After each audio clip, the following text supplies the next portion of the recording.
Dil sohasini tashkil mo'ljallanib, pul bilan palpatsiya qilganda qo'lga unmaydigan barcha narsa. Ya'ni qo'lingiz bilan ushlaganingizda nimani turadi sohada? Mana birinchisi, keyin yozasiz. Birinchi eshitgan yozing degan. Birinchisi mana bu 11 va 12 nimalar qovurg'alarimiz tashkil mo'ljal bo'lishi mumkin dil soha. Va shularga parallel ravishda 11 va 12 o'zi sizga tashkil mo'ljal bo'la olmaydi. Uning asosan o'tgan bo'lsa-da. Mana. To'g'rimi? Anatomiyada o'tgansizlar. Mana shu o'siqlarni bemalol palpatsiyada dil sohasini maqsadida aniqlay olasizlar. Lekin mana bu ikkita qovurg'ani semiz odamlar aniqlab bo'lmaydi. Va undan tashqari bu sohada joylashgan tashqi o'ziga ko'rinadigan mushak bor. Yaxshilab mana bu yerda ko'ra olinglar, hozir sizga ko'rsatib beraman. Shuyida Ashli vaqtlarni o'chirayotgan vaqtda bir pauza qilib katta mushaklarimizni biza konturlarni ushlab ko'rishimiz mumkin. Mana bu mushagimiz mana. Istus, latis dorsi. Orqani eng keng mushak, to'g'rimi? Sizda. Mana bu yerda mana bosib qo'yamiz. Latissimus dorsi. Bu mushakni bemalol orqada mana birinchi ushlashingiz mumkin. Bundan tashqari qisman lateral tarafdan esa mana bu mushagimiz ko'z obliquus externus abdominis. External oblique. Bu ham nima bo'ladi? Sizga tashqi mo'ljal basta. Lekin mushaklar sizga aniq konkret tashqi mo'ljal bera olmaydi, chunki odamning o'z tana tuzilishiga bog'liq. Sportsmenlarda yaxshiroq ko'rinadi. Endi yana tashqi mo'ljal bo'lishi mumkin sizga pastdan. Mana bu yerda ko'rib turibsiz. Hozir tushundingizmi shu joyga? Mana yonbosh suyagimizning qirralari, kristasi. To'g'rimi? Mana qirrasi deganda mana buni tushunamiz. Shunday bo'ladimi? Yonbosh suyagimizning iliyakasi, krista iliyakasi, umumiy qirrasi. Va undan tashqari qisman dumg'aza suyagi mana. Tushundingizmi? Mana shular sizga nima bo'larkan? Tashqi mo'ljal vazifasini bajaradi. Tashqi mo'ljal orqali biz nimani aniqladik? Chegarani. Demak, bel sohasini, demak, chegarasini bilib olishimiz kerak. Ya'ni biz chegarani bilmasak, sohani aniq joyini bilmasak, qanday qilib bu sohani tasavvur qila olamiz? Bu sohaga tegishli bo'lgan a'zolarni tushuna olamiz. Undan tashqari mana hozirgi kunda eng katta og'riq nuqtamiz tibbiyot xodimlari chegara sohani bilmaganda tekshiruvlarga noto'g'ri jo'natib qo'yadi. Sohaga qaysi a'zo tegishligini bilmaydida, mana bu sohani tekshirib ber deydi. O'sha aytgan sohasini tekshiradi, lekin bu boshqa sohada joylashgan bo'ladi. Shuning bu chegara juda ham muhim. Qaranglar, yuqoridan chegarasi. Mana bu qaysi umurtqamiz edi? 11-chi qovurg'amiz. Mana bu esa 12-chi qovurg'a. Mana shu ikkita qovurg'alarni tutashtiradigan chiziq. Tushunarmi? Va uning pastki qirg'og'i bo'ylab ketamiz. Qayerga qarab? 12-chi umurtqa. Ko'krak umurtqasi. Ko'krak umurtqasiga qarab ikki tarafdan. Mana shu chizig'imiz bel sohasi yuqoridan ko'krak sohasi orqa qismidan naqad ajratib beradi. Mana bu yerdan chizib olasiz. Mana bunaqa. Tushundingizmi? Bundan yuqori ko'krak sohasi orqa qismiga tegishli. Pastda esa bel sohasi. Endi pastdan chegarasi bo'yatdik. Yonbosh suyagi nimasi bor dedik? Qirrasi bor ekan, mana qirrasi. Krista iliyakasi. Mana shu ikki tarafdagi qirralarni bir-biriga tutashtiruvchi qiyshiq gorizontal chiziq dumg'aza ustidan o'tadi. Suyagini. Buni mana chegaralab qo'yadi. Pastdan, chamoq sohasidan yoki tos sohasidan vaqtlar ajratib qo'yadi. Mana shu oraliq ikkita chiziq oladi. Bel sohasini to'g'ri keladi. Tushunarmi? Endi bel sohasini yon tarafdan chegarasini ham bir olishimiz kerak bo'ladi. Yon tarafdan chegarasini qanday aniqlaymiz? Mana yon tarafdan, mana buni olib tashlayman.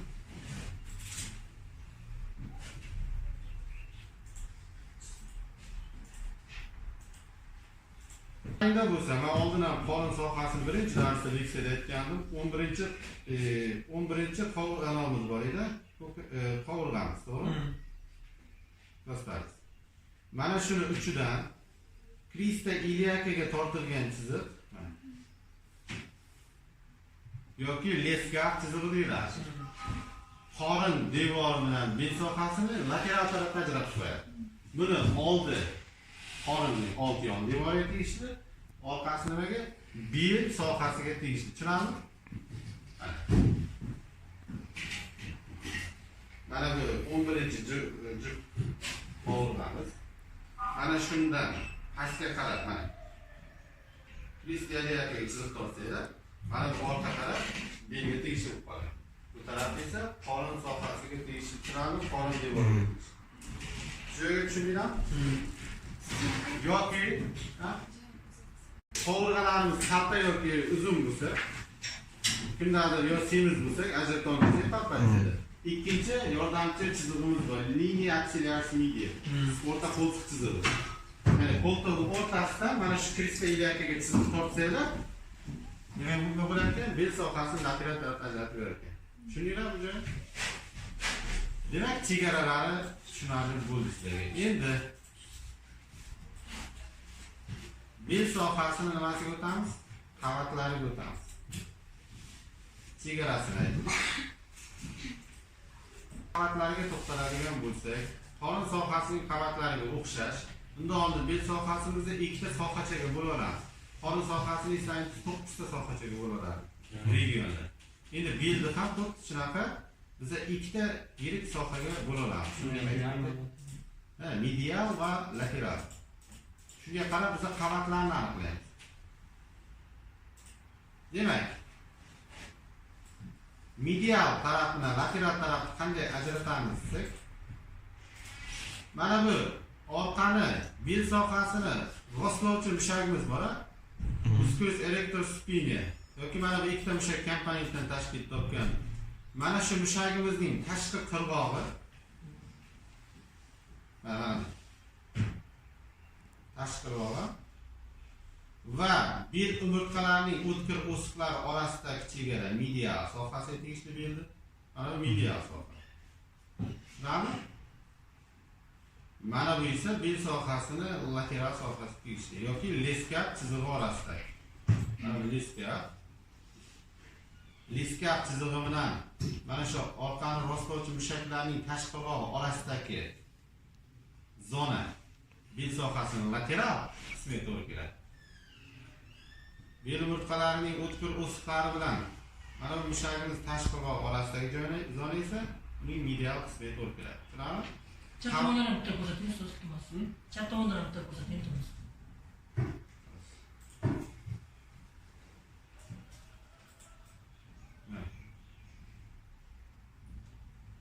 Mana bu yergacha, mana bu yergacha bel sohasini lateral, bu esa medial sohasi. Tushunarmi? Endi shunga qarab biz qavatlarni o'rganamiz-da. Qavatlarni ko'pincha ko'ndalang kesmada o'rgangan ma'qul.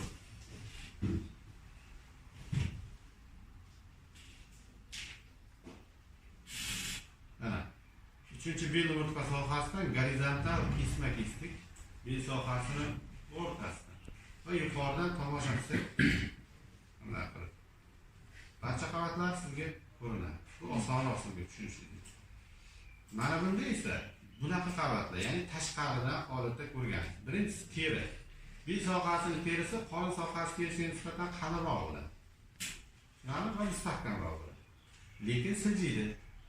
Siljishi lekin qorin sohasidagidek emas. Chuqlar nisbatan kam bo'ladi. Shularni gapirasiz terida. Endi teridan keyin nima kelyapti? Teri osti yog' qavati. Mana sizlarga tushunarli ko'rinib turibdi. Demak, skalpelni olib, bel sohasini, terisini kesganingizdan keyin nima kerak ekan? Yog' qavat kerak. Teri osti yog' qavati ham qorin old yon devorida 3 qavat bo'lib joylashganligini eslaringizda. Ya'ni fascia superficialis, yuza fascia 2 varaqqa hisobiga 3 qavatli yog' qavat hosil qiladi. Bel sohasida 3 qavat. Sababi nimaga desak, o'sha yuza fascia yaxshi turibdi. Ikkita varoqdan emas. Buni bu yoqdan ko'rsataman. Sizlarga tushunarli bo'lishi uchun yana bitta programmalar foydalanamiz. Mana chizib qo'ygan. Demak, teri. To'g'rimi? Teridan mana sariq rangdagi yog' qavati. Keyingisi fascia superficialis, yuza fascia.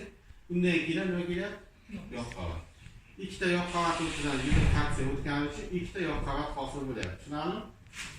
tushundingizmi? Ya. Va mana shu yoq qavatida yuza qon tomirlar, venalar joylashgan to'g'ri. Mana hozir ochamiz.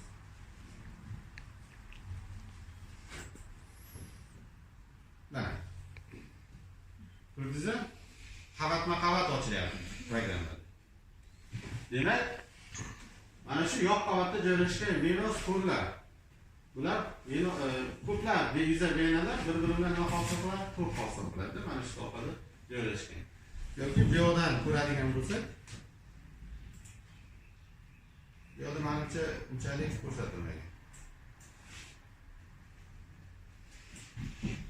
Eslaringda bo'lsa, mana buni e'tibor boringlar.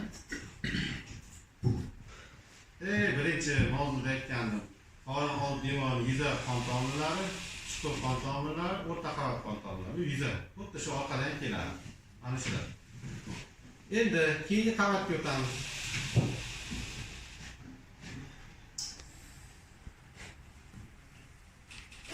Bizlar qaysi birini ko'rishimizni bilaylik. Lateral sohadan boshlaymiz, medial sohadan boshlaymiz. Lateral tarafdan boshlaymiz. Chunki lateral sal osonroq. Lateral taraf degani mana bu zonadan. Mana bu lateral. Mana bu yergacha bo'lgani mana. Tushunarmi? Bu yoq esa medial. Bu yoqdan qavatga. Biz lateraldan ketyapmiz. Demak, terini gapirdik.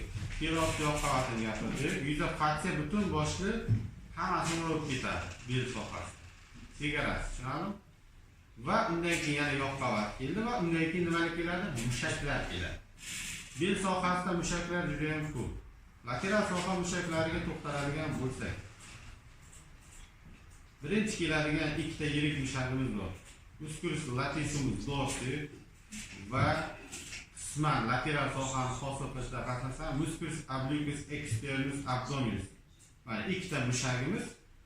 Mana bu mushagimiz eslangizda qorin sohasida old yon devon hosil qilishda qatnashadi. Va qisman qayerda hosil qilar ekan? Bel sohasini lateral devori. Medialda chiqmaydi. Bo'linishdan bo'lib. Mana shu ikkita mushagimiz kelar ekan nechinchi qavatda? Birinchi. Nimada? Muskul bo'yicha Tasvirda. Hozir xususiy fasya. Nima degani xususiy fasyasi? Bu yuza fasya har pedagog bo'yicha har bir fasyani o'zini qoplaydigan narsasi. muskul o'zini. Yo'q, mushakni qoplaydi, yo'q, a'zoni qoplashi mumkin. Yo'q, qavatlarning o'rtasida o'tib qoplab ketishi. Ya'ni qoplashi kerak degan qonun bor. Mana bu tasavvur qilaylik, fasya. Fasyani har doim oldi barobar bo'ladi. Orqa barobar bo'ladi. Mana bu musculus latissimus dorsi. Mushakni qanday qoplar ekan? Oldidan, orqadan. Demak, tasavvur qilaylik, mana bu mushagimizdagi fasyasi keldi. Mushakdan oldin keladi. Ustidan qoplaydi. Buni qassobxonada borsangiz ham go'shtni ustidan oq parda o'ralgan bo'ladi, yupqa. Ana shu biriktirish to'pi fasya deydi. Va buni orqa devorda ham o'raydi. Mana orqa devorni ko'rishlaring uchun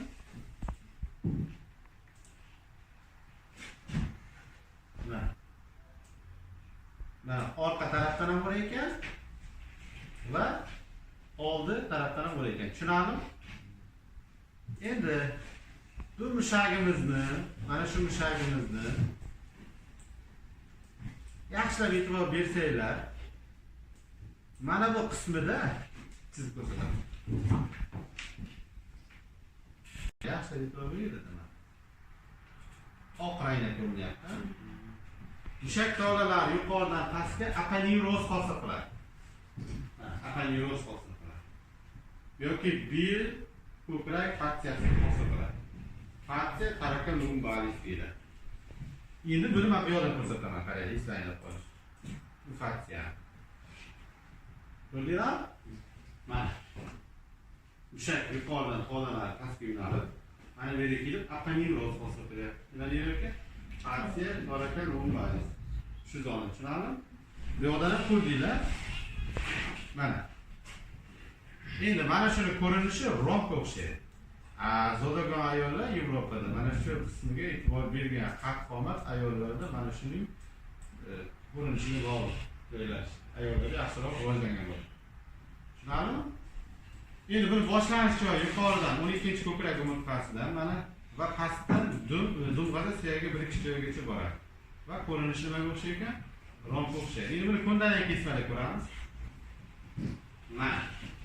Ostida ko'rish. Ko'ndalang gorizontal kesma. Mana o'sha. Tushunarlimi? Mana shu yerdan o'tgan.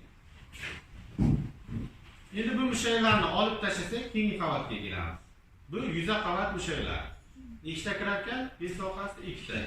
Latissimus dorsimus mana bu. Ikkalasini olib tashlayman, qaranglar. 1 2. Ko'rdingizmi? Keyingi qavat nima ekan? Yana ikkita mushak. Orqani tishsimon mushak, ko'rinishi o'xshasa tishga o'xshab turibdi. Musculus serratus superior inferior mana superior inferior. Va mana bu yerda musculus obliquus internis abdominis. Mana yozib qo'ying. Mana shu qisman nima qilar ekan? Lateral sohani deb olamiz. Endi bu programmadan ko'rsataman. Mana bu boya ketgan mushagim. Mana shu yerda bir narsani aytib ketishim kerak edi. Mana bu yerga e'tibor bersanglar, mana bu joy. Kecha savolnoma tashlaganimda ikkinchi burchagi bor edi. Shuni aytib ketay. Bel sohasida ham xuddi qorin sohasida zaif joylar bor. U zaif joylardan yiring jarayon bo'lsa, yiring tashqariga chiqib kelishi mumkin yoki cho'ralar chiqib kelishi mumkin. Shuning uchun ham birinchi zaif joy mana shu yer. Ikkinchi burchagi trigonic ptiti deyiladi. Bu olim nom ptitis. Lekin u ptiti deb nomlanib qolgan. Uni chegarasiga e'tibor bersanglar, ichkaridan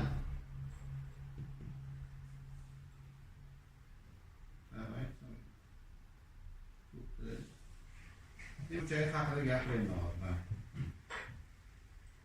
Ko'rdingizmi? Mana shu uch burchagim tip burchak deyiladi. Bu uch burchagimizni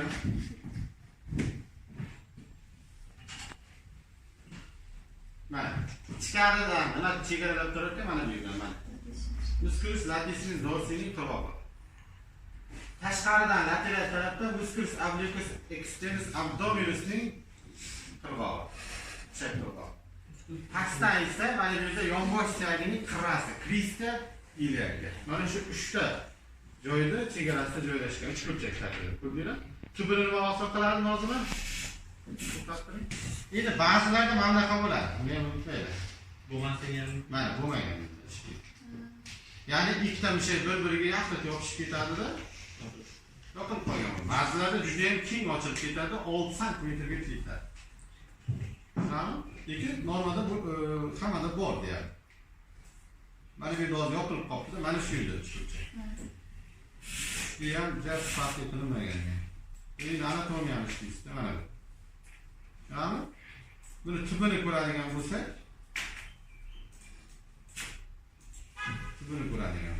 mana tubida nima hosil qatnashayotgan? Internal oblique. Tushunarlimi? Kosani yuzasini gapirdik. Tushunarlimi? Bu ham o'sha qavatlarni chekib ketdi, lateral sohaning devorini.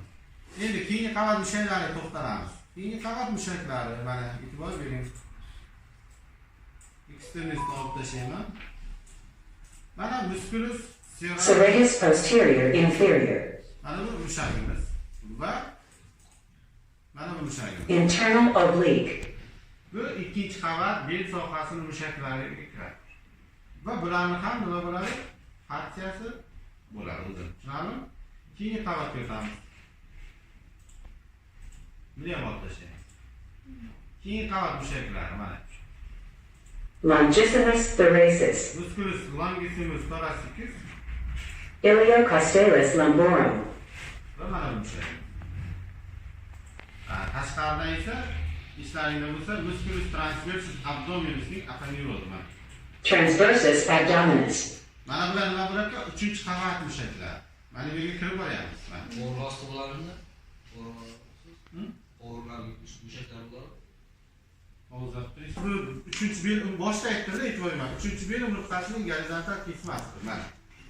Hozir mana bu qavatlardan o'tdik. Mana buni gapirdingmi? Musculus latissimus dorsi mana. Sizni ko'rsataylik. Mana birinchi qavat ketdi mushaklar, to'g'rimi? Buni tarkibiga mana degan kirib ketdi.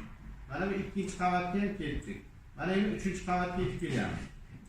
Tushunarmi? Qavatma-qavat ketyapman-da.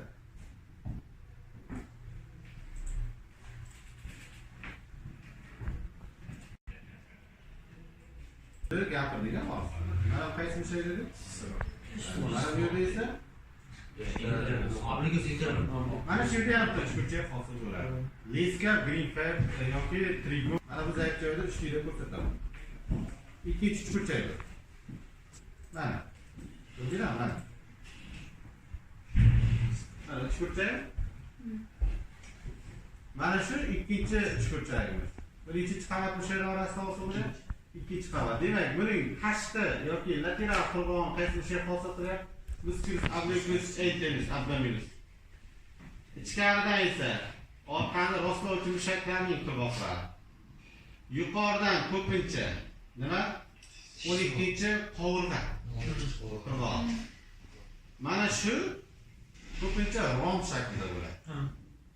Tubini esa nima hosil qiladi? Musculus transversus abdominis hosil qiladi. Hozir mana bu yerdan ko'rsatsak. Mana o'tasham. Ha? Mana bu uchtida mana bu oxir turib ketdi. Mana shu hosil qiladi. Tushunarmi? Transversus aponeuros hosil qiladi. Demak, mana shu yerda nima bor ekan? Bitta zaif joy bor ekan. Mana shu zaif joyda nima bo'ladi?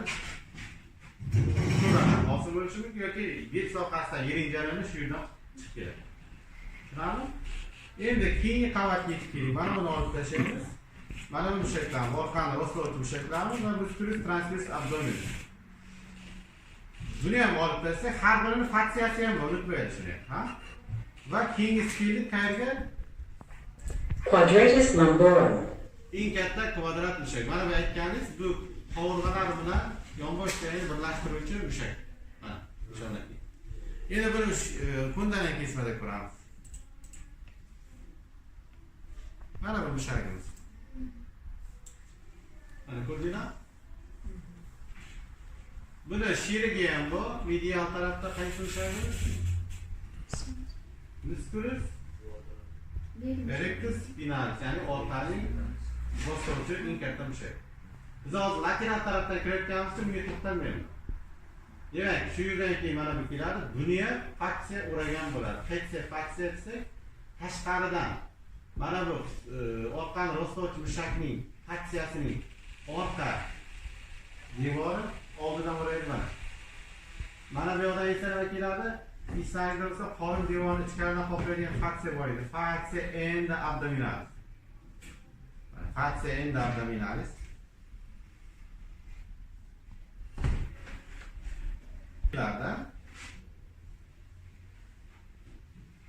Va ichkaridan qoplab o'tib ketadi. Va shu qayerda uchrasa shu nomni oladi u. Nimani qoplab o'tsa shu laqabi o'zgaradi. Va undan keyin yana bitta yoq qavat, undan keyin esa qorin pardasining parental varaq. Shu bilan shu qavatlar mana tugaydi lateral bo'lib. Mana bundan keyin yana bitta yoq chizadi.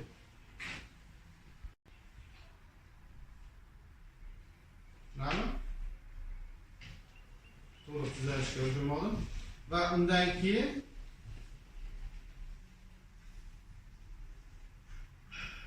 qorin pardaning parental varag'i bilan tugaydi. Lateral soha shu bilan qavatlar tugaydi. Endi medial sohaning qavatlari o'tamiz. Medial sohaning qavatlariga to'xtaladigan bo'lsak, xuddi shunaqa boshlanadi boshi. Mana bunga o'xshab. Mana bunga o'xshab. Dastlab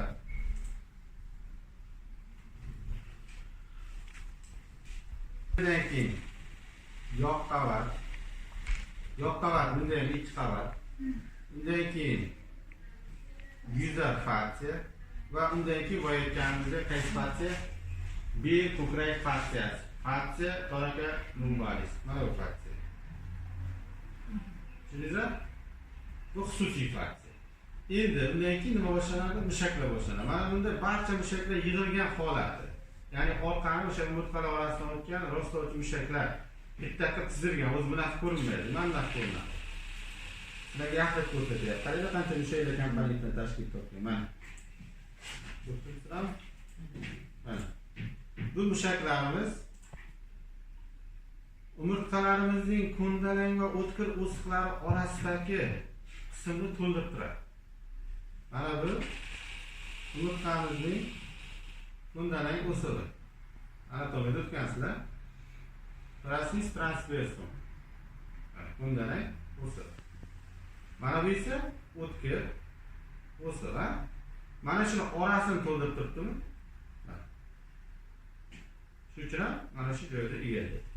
Demak, mana bu boyagi fascia thoracolumbaalisning ikkita nimasi bor? Varog'i bor. Oldingi mana yozib qo'yganman. Lamina posterior, orqa mana. Bu qayerdan boshlanar ekan? O'tkir o'siqdan boshlanadi va mushagimizning orqasidan o'rab o'tadi. Tushunarmi? Mana. Ikkinchisi esa qayerdan boshlanadi ekan? Bundalang o'siqdan boshlanib, uning nimasidan o'raydi? Medial tarafdan o'raydi. Va mana shu yerda birlashib, qorinning yon devorining islaringda bo'lsa, qavatlarni o'tganimizda mushaklarni qoplab ketadi. Oldingi mol. Endi undan keyin yana keladigan mushagimiz mana bu mushak. Musculus quadratus lumboris. Bu mushagimizda ham fasciasi mana bundan hosil bo'lyapti. Mana bu yerdan. Boyagi mana bu fascia thoracolumbaalisning oldingi yoki medial qavati uni oldidan o'rab o'tyapti. Orqadan esa nimadan kelyapti? Mana bu yerdan. Qaysi mushak mana bu? Musculus transversus abdominisning ishlaringda bo'lsa aponeurozi uni oldidan o'rab kelyapti. Tushunarli? Mana shu yuz bilan mana bu mushak hosil. Undan keyin keladigan mushagimiz musculus psoas major. Mana shularni endi shuyda ko'ramiz. Mana oltita shera medial sohadan ketamiz. Mana bular uladi ham bor.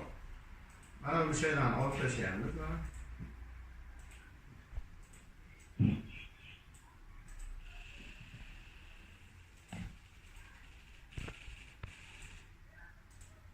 Mana shu qavatlardan o'tdik, ko'rdingizmi?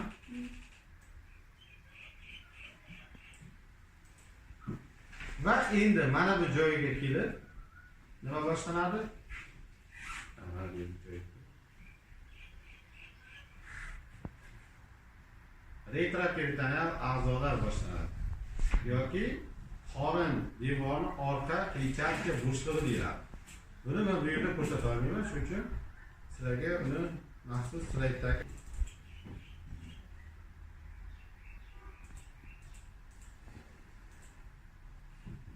mana zamana bu qavatlardan o'tdik. Va mana bu yetib keldik. Bu sohada nima joylashgan? Qorin orqa, ya'ni qorin pardani, parental varag'ini, fascia endabdominalis orasida nima bor edi? Yog' kletchatka bo'shliq bor edi. Mana shu yerda retroperitoneal a'zolar joylashgan.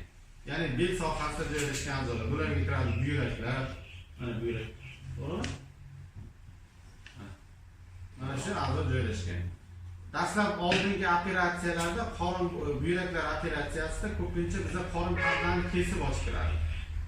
Endi hozir kunda unaqa usul qo'llanilmaydi. Chunki qorin pardani kesib ochib ko'rganda ko'pincha yurak yog'lanishga boshlanadi.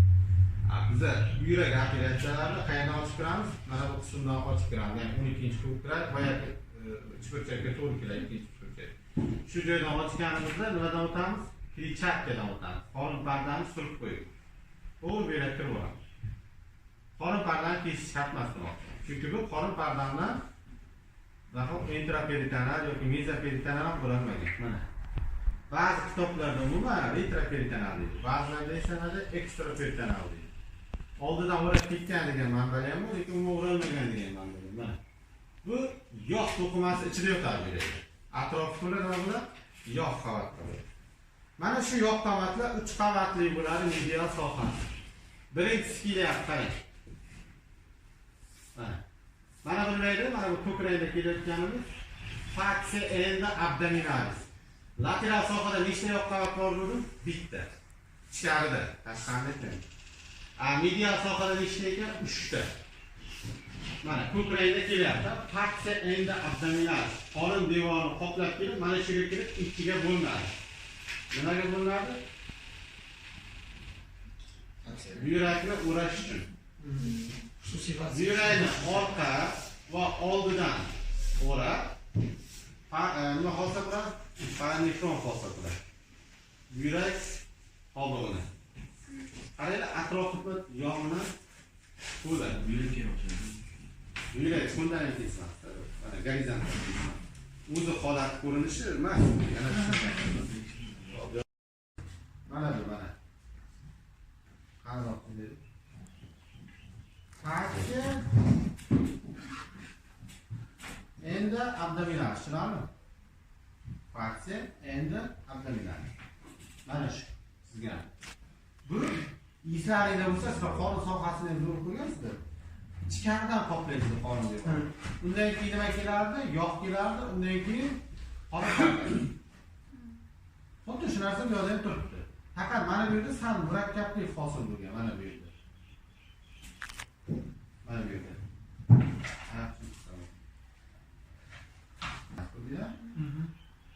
Mana. Chizma sal qo'rqmasin. Ikkita varaqaga ajralgan. Bu varaq nimani o'rayapti? Buyrakni o'rayapti. Mana busi fascia retrorenales, mana busi prerenales. Buyrakni mana oldi va orqasidan to'liq o'rayapti. Tushunarmi? Nimani hosilasi ekan? Fascia enda abdominalisni hosilasi ekan. Ikkalasini ham nomi bormi? Mana bu retrorenales, mana bu esa prerenales. Ikkalasi mana bu yerga qo'shilyapti. Ko'rdingizmi? Endi video sohadan kelsak, mana bu yerda yoq qavat bor. Mana bu yerda birinchi keladi. Undan keyin yana yoq qavat bor. Buyrakning atrofini o'raydi, paranefron deyiladi. Buyrakning atrofidagi yoq qavat, buyrak yoq qavat orasida. Mana atrofi sariq rangda yoq bor. Va undan keyin yana bitta yoq keladi, mana bu yerdagi yoq qavat mana. Tushunarmi? Nima deyiladi? Parakolon yoki yo'g'on chayakli islaringda bo'lsa, tushuvchi va ko'taruvchi qismi bor edi. Mana ko'taruvchi qismi va tushuvchi qismi. Bu gorizontal kesmada shu salchaqlar. Ana shuni oldida ham nima bor ekan? Orqasida ham yog' bor. Yana bir eslataman, yo'g'on chayda islaringda bo'lsa, yo'g'on chayning mana shu qismlari mezoperitonal edi. Ya'ni mezoperitonal degani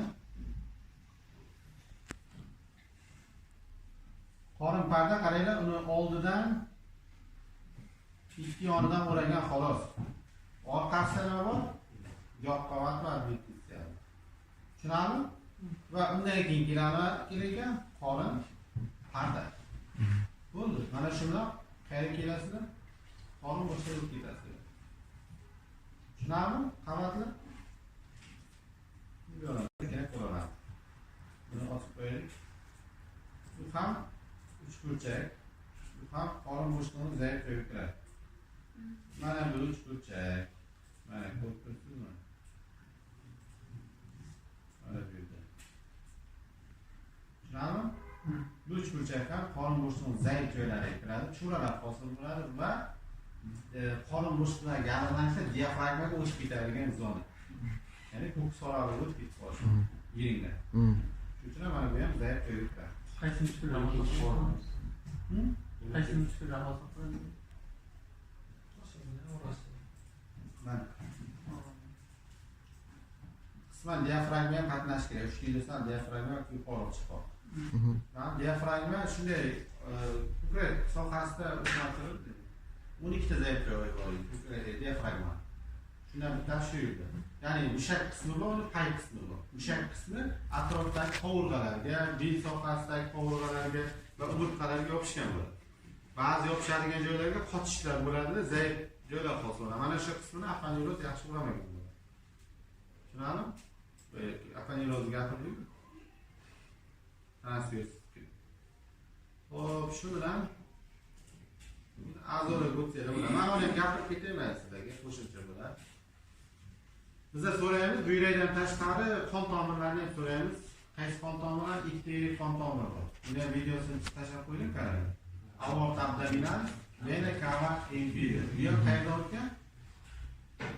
Bel sohasida o'tgan. Mana ikkalasi. Mana vena cava inferior, mana bu esa aorta abdominalis. Ko'rdingizmi? Endi bu yoqdan ko'ramiz. Mana ikkalasi.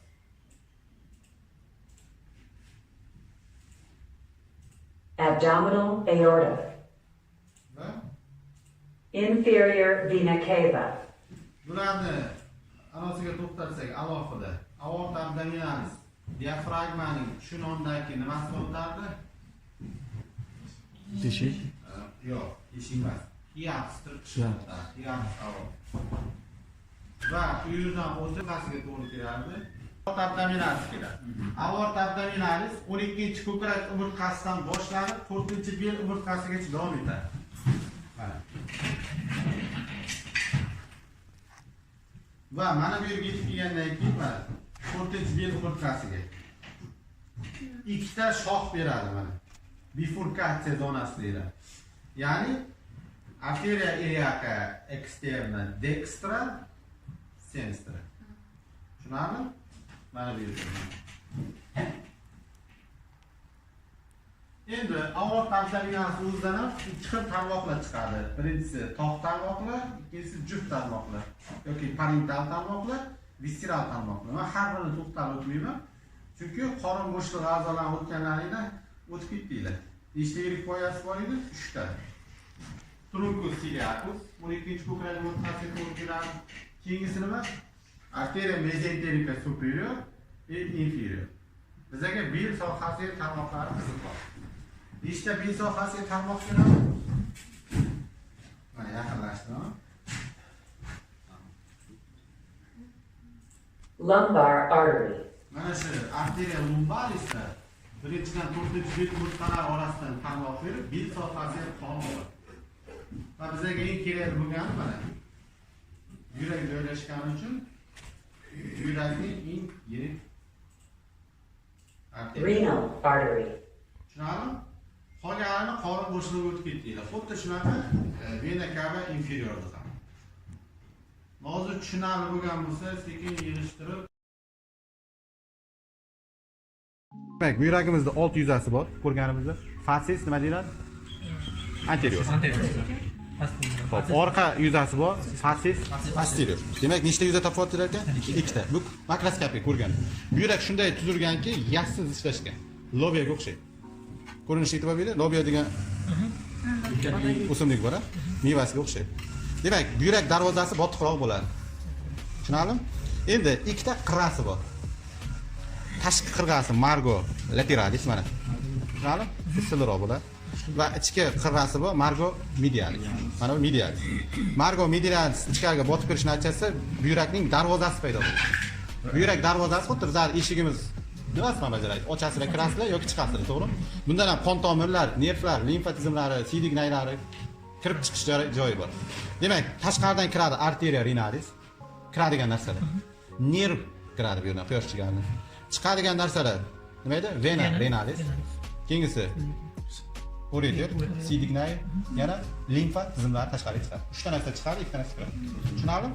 Endi yana bu yuragimizda quyidagi qutblar bor yoki extremities deyiladi-ku. Superiori bor, inferiori bor.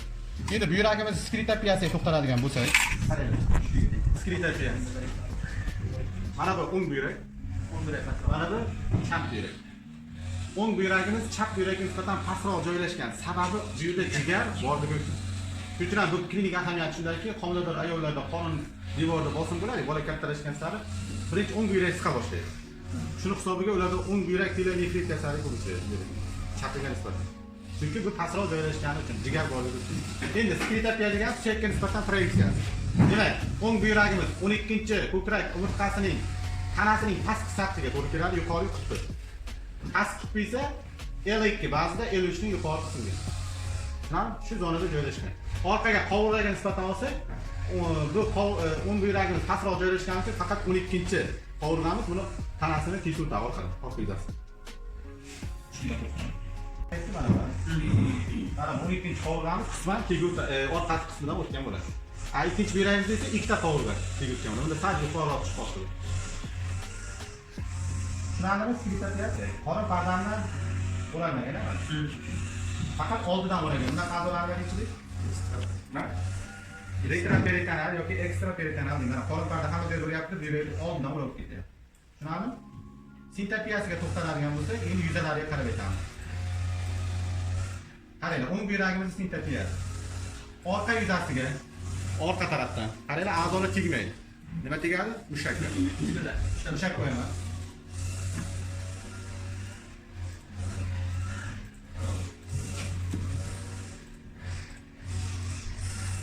Qaysi mushaklarimiz? Yo'ldan ko'rsataman.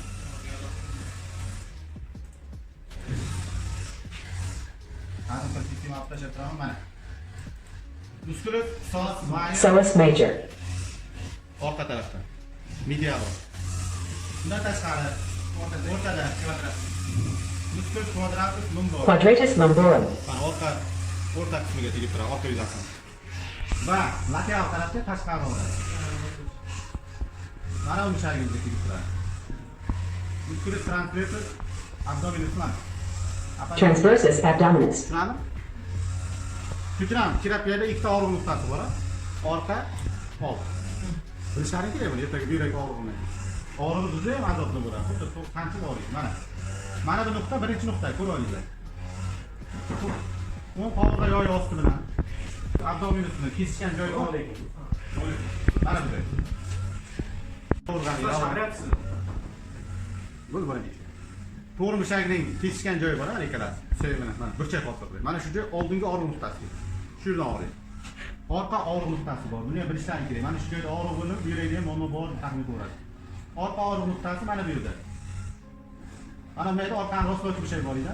Mana bu yerda 12-chi hovuz. Mana shu kesishgan joy mana bu yerda. Orqa tarafdagi og'riq nuqta mana shu. Nechta og'riq nuqta bor ekan? Hozir qolgan kelib. Salom do'stlar, bugun sizlar bilan biz buyrak usti bezi glandula suprarinalis haqida gaplashamiz. Bu bez jup bezlar sirasiga kiradi. O'zidan adrenalin gormoni ishlab chiqarilgani uchun adrenal bez ham hisoblanadi. Xo'p, skriptapiyasiga to'xtaladigan bo'lsak, bel sohasida joylashgan, galotopik jihatdan, mana ko'rishingiz mumkin.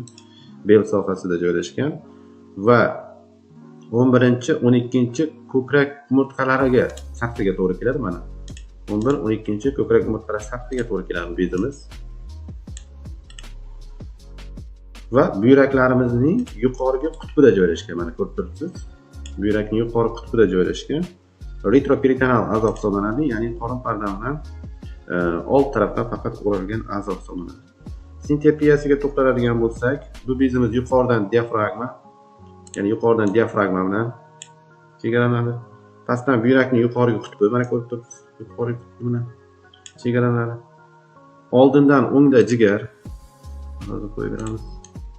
Demak, oldinda o'ng tarafda mana o'ng buyrak usti bezimizda jigarning chegaralab o'tiradi, ya'ni chap lobi. Bundan tashqari chapdagi buyrak usti bezimiz oshqozonning tanasi bilan chegaradosh bo'ladi va orasida pararenal kletchatka yog' bo'shlig'i ajratib turadi. Orqada ham bu bezlarimiz orqa tarafdan ham pararenal yog' kletchatkasi va diafragma ajratib turadi. Ichkaridan medial tomondan vena cava inferior chegaralaydi. Mana qon tomirida qo'ysak, mana o'ng buyrak usti bezimizni ichkari medial tarafdan vena cava inferior chegaralaydi. Chap buyrak usti bezimizni esa aorta abdominalis medial tomondan sintapiya bo'yicha chegaralanadi va lateral tomondan pararenal yog' kletchatkalar, ya'ni yon sohadagi yog' kletchatkalar bilan chegaralangan bo'ladi. Bu bezimizda qon aylanishiga e'tibor beradigan bo'lsak, aorta abdominalisdan chiquvchi arteriya, demak, buyrak usti bezini qon bilan ta'minlanishini gaplashadigan bo'lsak, bu bezimizni 3 ta arteriya qon tomiri qon bilan ta'minlab turadi. Birinchisi aortadan to'g'ridan to'g'ri chiquvchi aorta abdominalisdan to'g'ridan to'g'ri chiquvchi arteriya phrenica inferior qon tomirimiz. Va chiza olamiz. Demak, aortadan chiqadida buyrak usti bezimizning yuqori qismidan kelib o'zini tarmoqini beradi, arteriya suprarinalis superior, va bu tarmoq yurak usti bezimizni qon bilan ta'minlab turadi. Xuddi shunaqa bu tarafdan ham. Ikkinchi qon tomirimiz esa aorta abdominalisdan chiquvchi arteriya suprarinalis media. Ya'ni mana bu yerdan chiqadida o'rtadan chiqib bu bezimizni qon bilan ta'minlaydi. Va uchinchi qon tomirimiz esa aorta abdominalisdan chiquvchi buyrak arteriyasi, arteria renalis, ya'ni asosiy qon tomirimiz qon bilan ta'minlaydi. Mana to'g'ridan to'g'ri chiqib bu bezimizni qon bilan ta'minlab turadi. Demak, 3 ta qon tomir bu bezimizni arteriya qon bilan ta'minlab turar ekan. Endi vena qon aylanishiga to'xtaladigan bo'lsak, xuddi shu nomdagi vena suprarenalis dextra va sinistra venalarimiz bu sohada o'sha mana vena cava inferiordan chiqadi-da. O'zini tarmoqlarni beradi. Vena suprarenalis dextra 10 buyrak usti beziga, vena suprarenalis sinistra, vena renalis bo'lib, vena cava inferiorga quyiladi. Chap buyrak usti beziga. Salom talabalar. Bugun sizlar bilan biz pastki cava vena topografiyasi haqida gaplashamiz. Lotinchada vena cava inferior deyiladi pastki cava vena. Pastki cava venani skletopiyasiga e'tibor beradigan bo'lsak, bu venamizning hosil bo'lishida 4 va 5-bel umurtqalarining oldidagi ikkala umumiy yonbosh venalarning tutashgan joyida hosil bo'ladi. Men sizlarga buni chizib ko'rsatsam tushunarliroq bo'ladi. Mana ikkita yonbosh venalarimiz qo'shilgan joyda bu venamiz hosil bo'ladi. 4 va 5-bel umurtqasi sathiga to'g'ri keladi. Va umurtqalarning oldingi yuzalarining o'ng tomonida joylashadi. Mana e'tibor bersangiz, vena cava inferior o'ng tarafda joylashgan. Bunga nisbatan sintopiya bo'yicha chap tarafda aorta abdominalis joylashgan. Mana ko'rib turibsiz. Uning old tomonida mana shu vena cava inferiorning old tomonida ingichkachakning tutqichi, ichki a'zolarni qo'ysa yaxshiroq tushunamiz. Ingichkachakning tutqichi sintopiya bo'yicha joylashgan. Undan tashqari 12 barmoq ichakning pastki gorizontal qismi, mana ko'rib turibsiz. Pastki gorizontal qismini. Mana. Me'da osti bezining boshchasi, mana me'da osti bezining boshchasi. Jigarning orqa pastki qismi sintopiya bo'yicha vena cava inferiorning old qismida joylashgan bo'ladi. Bu vena cava inferiorning o'ng chetida simpatik nerv poyasini ham ko'rishimiz mumkin. Mana. Mana unga nisbatan o'ng tarafda simpatik nerv poyasi, unga nisbatan chap tarafda esa aorta abdominalis joylashgan bo'ladi sintopiya. Aorta abdominalis bilan pastdan yuqoriga qarab ular orasidagi masofa uzoqlasha boradi. Bu vena cava inferiorning skletopiyasi va sintopiyasi edi. Demak, qorin aortasi, aorta abdominalis haqida gaplashsak, har bir qon tomirida talaba sintopiyasi, skletopiyasini bilishi juda muhim va uning asosiy tarmoqlari. Demak, qorin aortasini skletopiyasiga to'xtaladigan bo'lsak, uning tarmoqlanishi bilan bog'liq bo'ladi. Qorin aortasi diafragma to'sig'idan, ya'ni ko'krak ho'kiz oralig'idan kelib, o'zining shu nomdagi teshik hiatus aortikusdan o'tgandan keyin o'zining birinchi tarmoqlarini beradi. Bu 12-ko'krak umurtqasida kelgandan keyin birinchi tarmoqlarni beradi. Demak, birinchi tarmoqlari, ya'ni parental tarmoqlari, diafragma arteriyasi. Mana bu yerda ko'rib turibsiz. Mana ikkita diafragma arteriyasi tarmog'ini beradi yuqorida. Buni chap diafragma arteriyasi deb olsak, buni o'ng diafragma arteriyasi deb olamiz. Lotinchada arteria phrenica sinistra dextra. Va mana shu 12-ko'krak umurtqasining o'rta sathida esa yana bitta yirik visceral tarmog'ini beradi. Ya'ni qorin arteriyasining poyasi mana shunga to'g'ri keladi. Bu yirik tarmoq hisoblanadi va bu poya o'zidan 3 ta kichik tarmoqlarni beradi. Birinchisi chap me'daga beradigan tarmog'i chap me'da arteriyasi, arteria gastrica sinistra. Ikkinchisi esa taloq arteriyasi, bu ham yirik tarmoqlar. Taloq arteriyasi, taloqqa boradigan arteria splenica va uchinchisi jigarga va boshqa ichki a'zolarga boradigan tarmog'i umumiy jigarning arteriyasi, arteria hepatica communis tarmoqlarini beradi. Bu qorinning yirik arterial poyasi. Buning skletopiyasi 12-ko'krak umurtqasiga to'g'ri keladi. Va keyingi tarmoqlariga to'xtaladigan bo'lsak, yaxshilab L1 ga qaraymiz. Yuqori mezenterik arteriya, ya'ni aorta abdominalisining yuqorgi mezenterial arteriyasi mana shu joydan yirik poya chiqaradi. Mana. Birinchi bel umurtqasining ro'parasidan. Buni lotinchada biza yuqori tutqich arteriyasi, arteriya mezenterika superior deymiz. Bundan tashqari mana shu arteriya mezenterika superiorning ikki yonidan esa ikkita yirik buyrak arteriyalar chiqadi. Mana bu ikki yonidan. Skletopiya bo'yicha bu ham shu taxminan shu sohaga to'g'ri keladi. Ya'ni L1 bilan L2 ga, ko'pincha L2 ga o'tamiz. Skletopiya bo'yicha.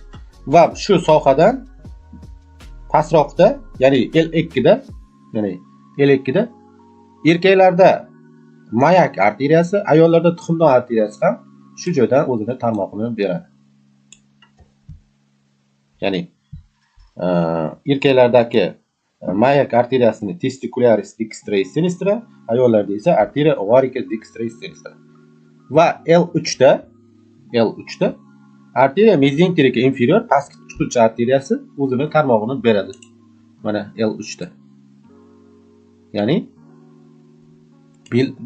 uchinchi bel umurtqasining ro'parasida. Va 4-aorta abdominalis 4-bel umurtqasiga kelgandan keyin bifurkatsiyaga uchraydi, ya'ni ikkita yirik tarmoq chiqaradi. Mana ko'rib turibsiz. Birinchi tarmog'i o'ng tarafga, ikkinchisi chap tarafga. Biz buni umumiy yonbosh arteriyasi deb nomlaymiz. Arteriya iliaca communis. Va bu arteriyamiz ham pastga o'zini ikkita shoxini chiqaradi. Bitta shoxi arteriya iliaca externa to'g'ri cho'g' boylamiga ketadi. Bu yerdan cho'g' boylamining lacuna vazorum lacunasidan o'tgandan keyin arteriya femoralis nomini oladi. Ikkinchi tarmog'i esa arteriya iliaca interna, bu shu chanoq bo'shlig'i a'zolarini qonini ta'minlashga ketadi. Va bu ikkita bifurkatsiyaning o'rtasida esa arteriya sacralis mediana degan ingichka qon tomiridan chiqadi. Mana ko'rib turibsiz. Bu qon tomirimiz dum suyagigacha davom etadi. Demak, bu skletopiya bo'yicha tarmoqlari edi. Sintopiyasiga to'xtaladigan bo'lsak, aorta abdominalisga sintopiyasida aorta abdominalis vena cava inferiorga nisbatan chaproqda joylashgan bo'ladi. Venamiz esa unga nisbatan o'ngda joylashgan bo'ladi. Yana sintopiya bo'yicha to'xtaladigan bo'lsak, aorta abdominalis chap tomonda chap simpatik nerv poyasini ko'rishimiz mumkin. Mana ko'rib turibmiz. Bu poya joylashgan bo'ladi, bel qismi. Bundan tashqari pastki va venaga nisbatan chaproq joylashganini aytdik va yuqoridan aorta abdominalisning oldida, mana shu yerda oldida yuqoridan me'da osti bezi 12 barmoq ichakning ko'tariluvchi qismi ham joylashgan bo'ladi. Unga nisbatan pastroqda esa ingichka ichak tutqichlari ham sintopiya bo'yicha aorta abdominalisga nisbatan joylashgan bo'ladi.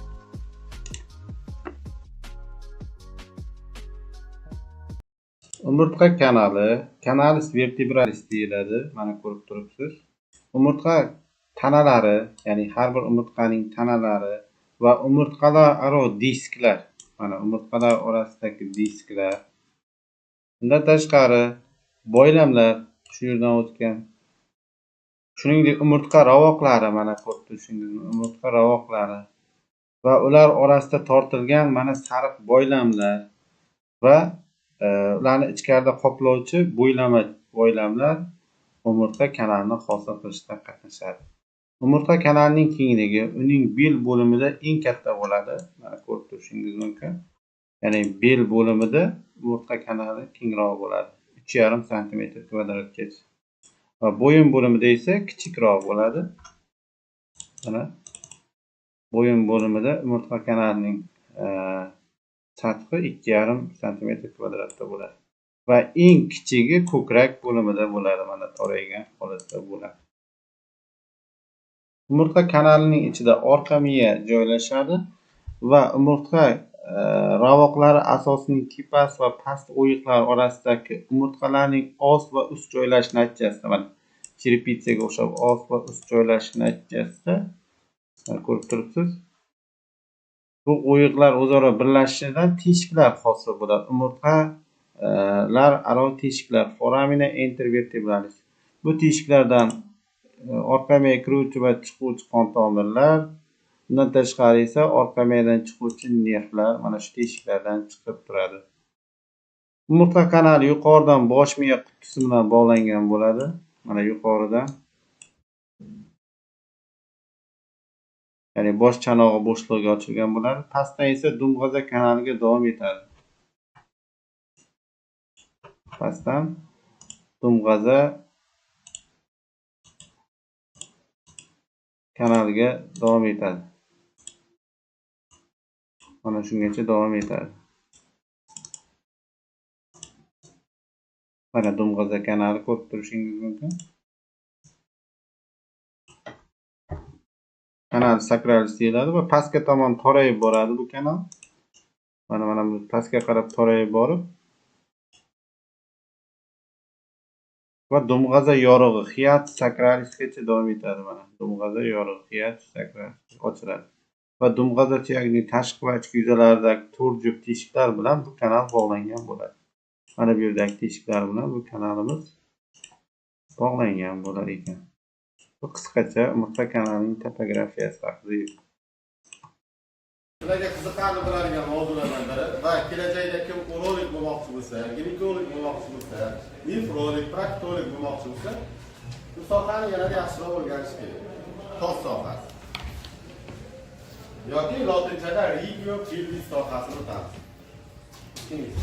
Demak, bugun ko'rib o'tadigan rejamiz tos sohasini birinchi hosil bo'lishi va chegaralari, keyingi tos sohasining tashkil bo'lganlari, undan tashqari tos sohasining mana bu muhim tarafi sizlarga kerak bo'ladigan o'lchamlari, tos sohasining etajlari, bu yerdagi muskul va bo'ylamlar, kletchatkalar, fastsiyalar, qavat tuzilishi, a'zolarning topografiyasi o'rgansak, qon tomirlar, nerv va limfa tizimlari.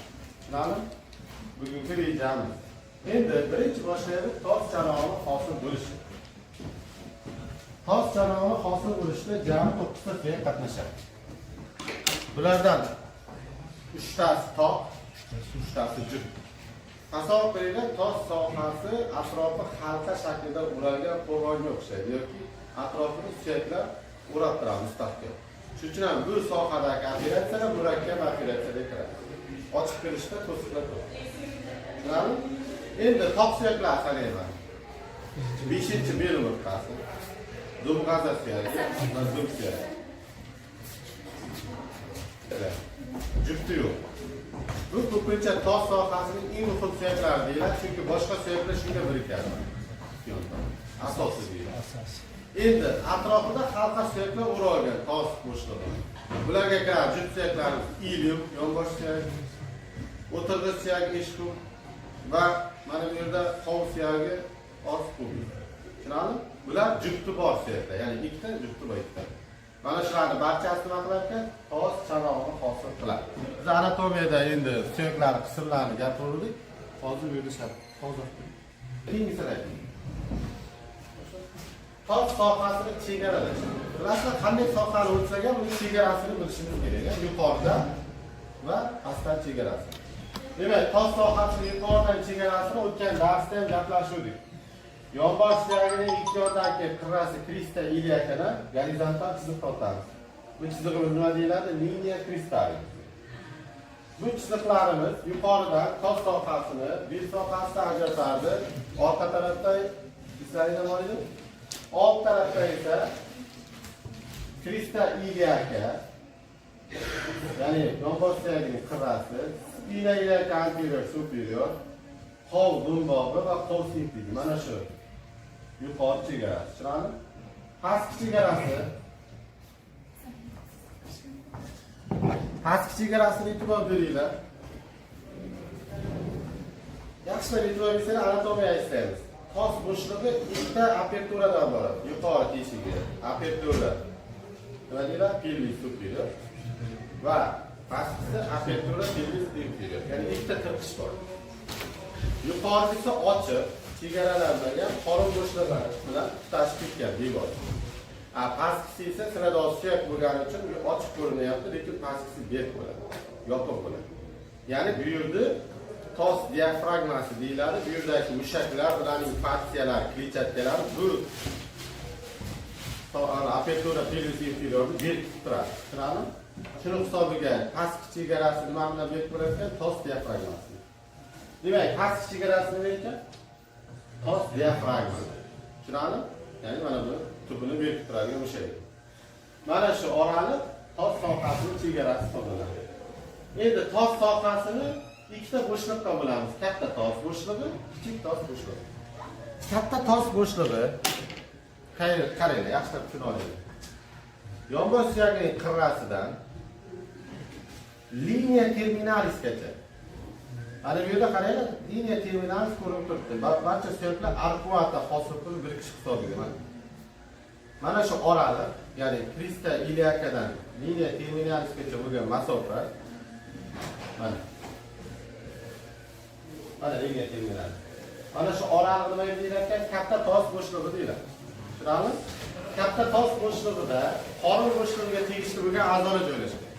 Birinchisi Islayimda chap yonbosh chuqurchani to'ldirib turadigan a'zolarimizdan biri sigmosimon chaqirmoqchi. O'ng yonbosh chuqurchada esa sekund chuqurcha. Va uning bevosita tutashgan qismi appendix vermiformis chuqurchasi. Variantlarasi bor va ilium bilan ko'rchak orasida iliotikal klapon bor edi, bir-biriga bog'lanadi. Mana shu qismi ham qayerga to'g'ri keladi? Katta tos bo'shlig'iga to'g'ri keladi. Tushunarlimi? Katta tos bo'shlig'ida mana shu a'zolar nima qilar ekan? Joylashadi.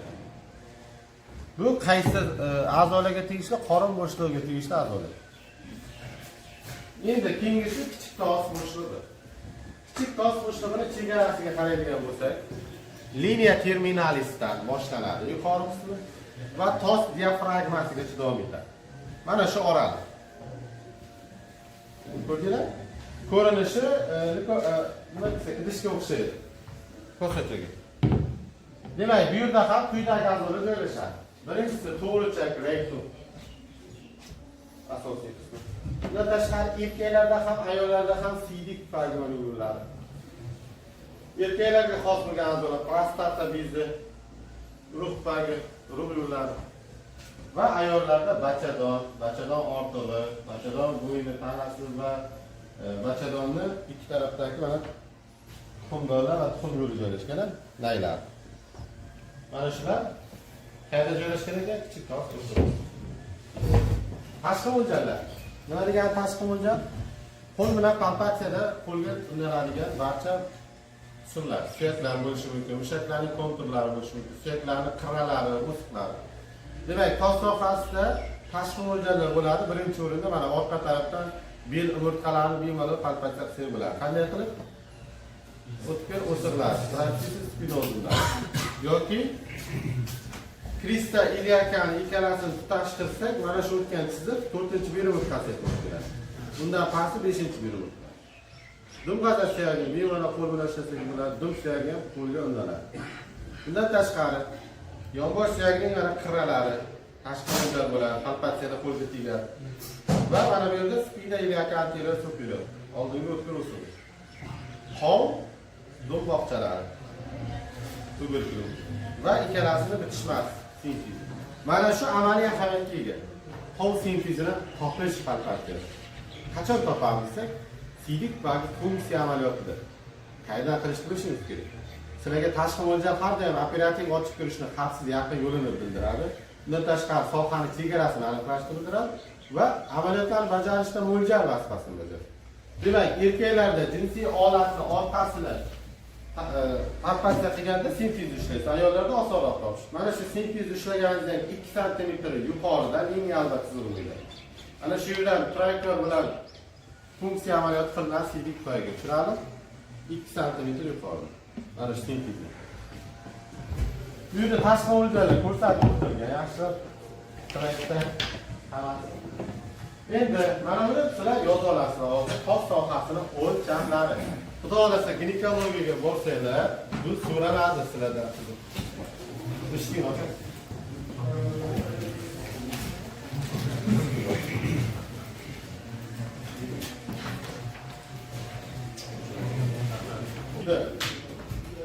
Mana nima yalla?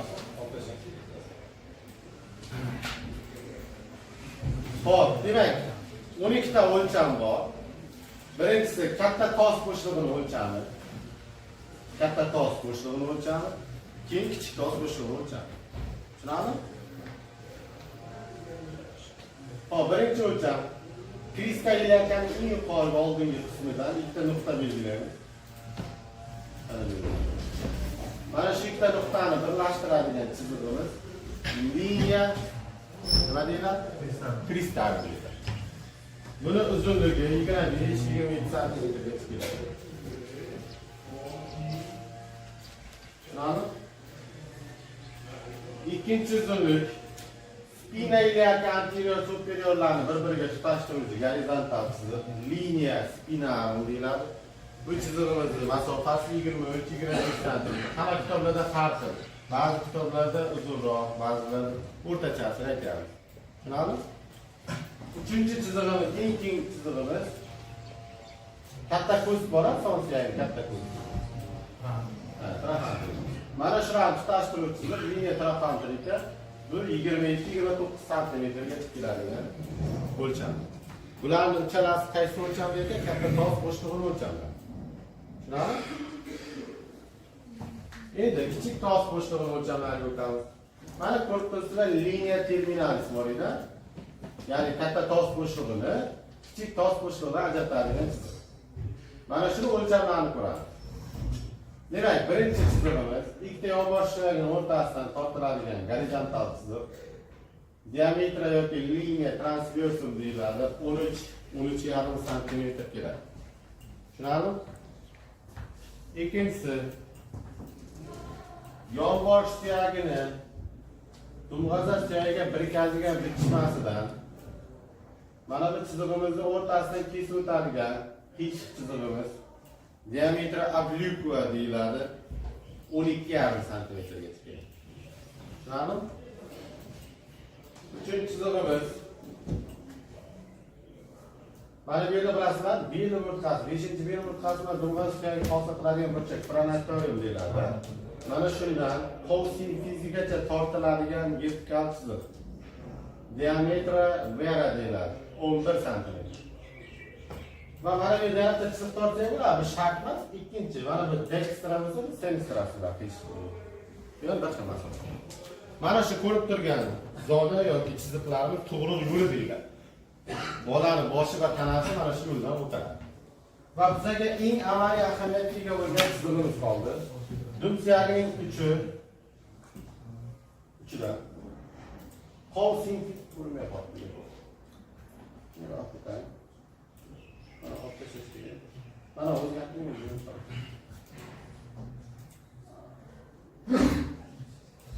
Demak, dum suyagining cho'qqisidan qovsin fizining eng pastki nuqtasi, oldingi nuqtasi, orqa nuqtasiga tortilgan chiziq diametri rekta deyiladi. Bu chizig'imiz uzunligi 9,5 santimetr.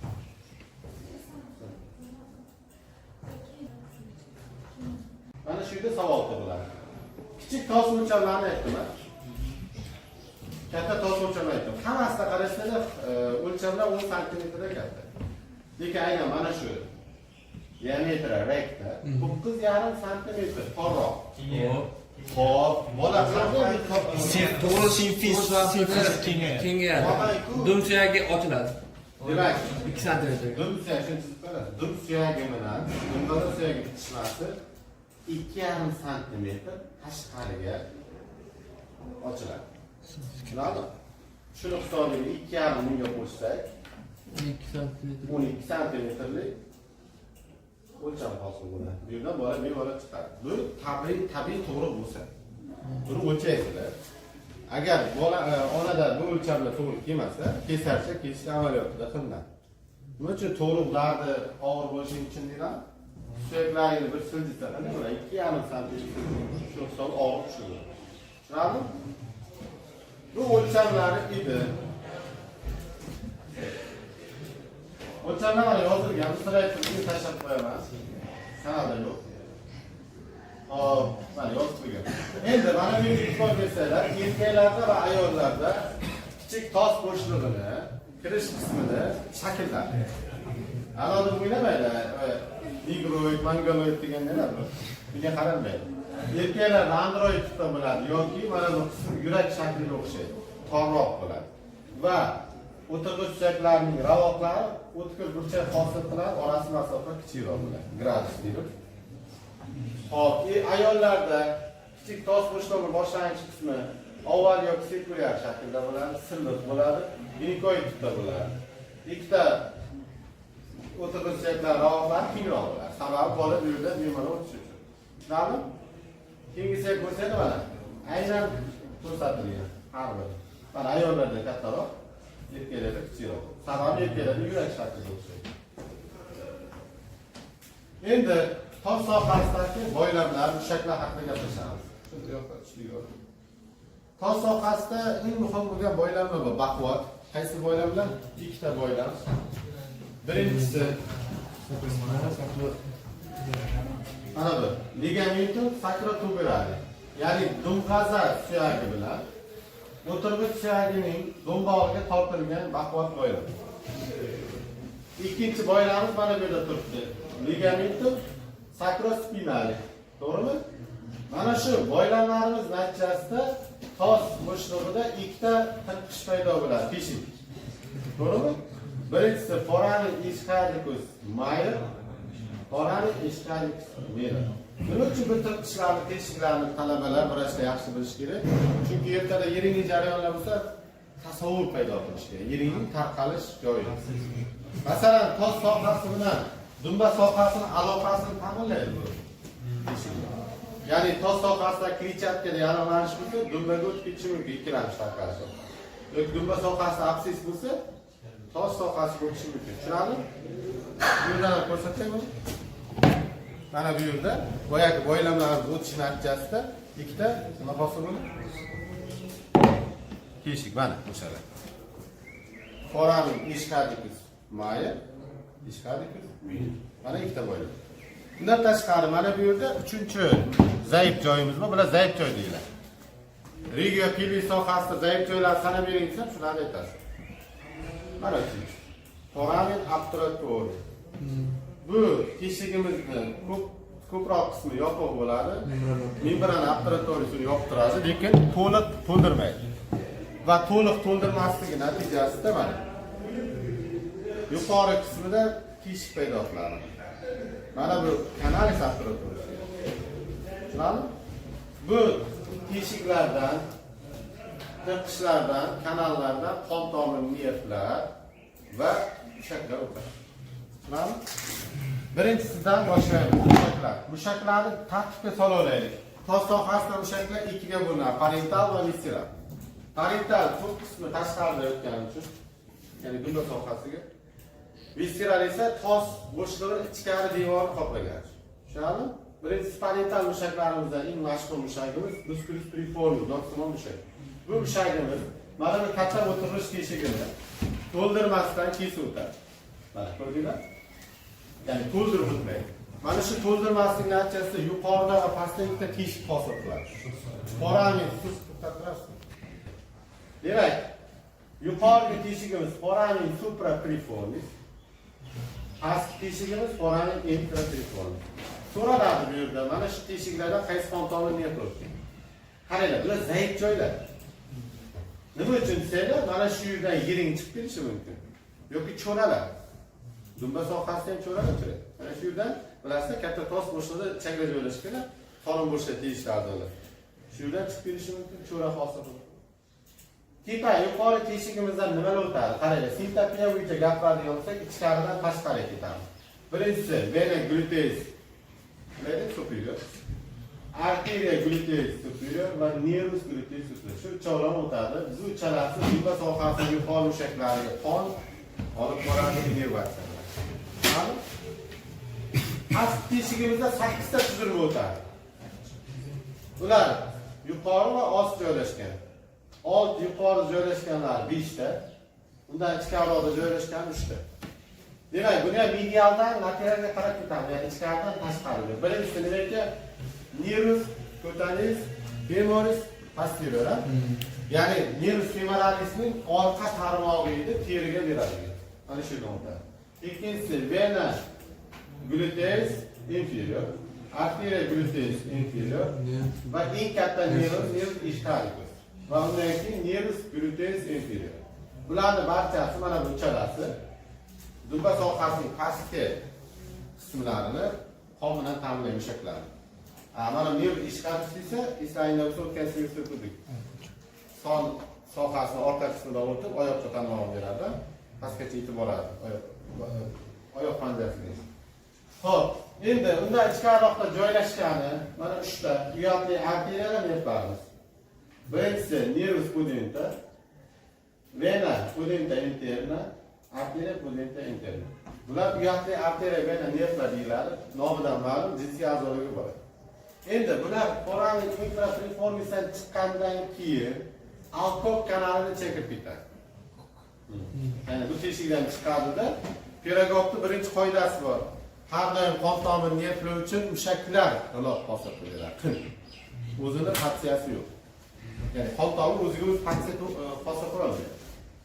Demak, u uchun musculus obturatoris internisning faksiyasi uni ustidan qoplab o'tib, kanal hosil qilib qo'yadi. Tushunarli? Ikkita varaqasi oladi. Bu kanal alkog kanali deyiladi, avtonom yoki kanalis pudentalis. Bu kanaldan nima o'tar ekan? Mana shu chala arteriya, nerv, vena o'tgan. Bu alkog kanaldan o'tib, kichik o'tirg'ich teshigidan ichkariga qarab yo'nalib, kichik tos bo'shlig'idan chiqib keladi va jinsiy a'zolarga o'zini ta'minlab beradi. Tushunarli? Endi mana shu ham zaif joy hisoblanadi. Mana bu yiring, mana shu alkog kanalidan tos bo'shlig'iga o'tishi mumkin. Tushunarli? Keyingi kanalimiz obturator kanal, kanalis obturatoris. Boya ko'rsatdilar. Mana bu kanal. Bu yerdan ham qon tomirini yetib o'tgan. Mana bu yerda ko'rib turibsiz deydi ham. Bu kanalimizdan 3 ta tuzilma o'tgan. Birinchisi lateral tarafda joylashgan arteriya obturatoris. Bu chiqqandan keyin o'zini ikkita tarmog'i beradi, anterior, posterior. Keyingisi vena obturatoris, bu ham ikkita tarmoq beradi va nervus obturatoris. Mana shu ham zaif joy hisoblanadi. Yiring kichik tos bo'shlig'idagi kletchatkalarda paydo bo'lsa, ikkilamchi qarshi kanaldan oqib, sonning medial qismiga yetib boradi. U yerdan keyin adduktor kanaldan o'tib, tergacha boradi, boldirgacha, undan u yoqgacha oyoq panjasigacha yetib boradi. Mana vrach nima uchun bilish kerak bu kanallarni nozik joylarni? Sababi yerdagi oyog'i yiringlab kelsa, jarayon faqat shu yerda o'zida chegaralanganini tasavvur qilmaslik kerak. Yuqorilardan tekshirib bo'lish kerak. Chunki zaif joylar bor kanallar oqib borishi mumkin bo'ladi. Hop, endi mana o'sha kanallar bu bor edi. Mana bu yerda mushagimiz, musculus precoris. Ikkinchi tashqi mushagimiz, parental mushagimiz, musculus obturatoris internis. Katta anaga borib birikadi. Demak, tos bo'shlig'ining ichki devoni qisman qoplab, son siyagi katta ko'stiga birikadi. Uchinchisi, tushida ko'rsatiladi.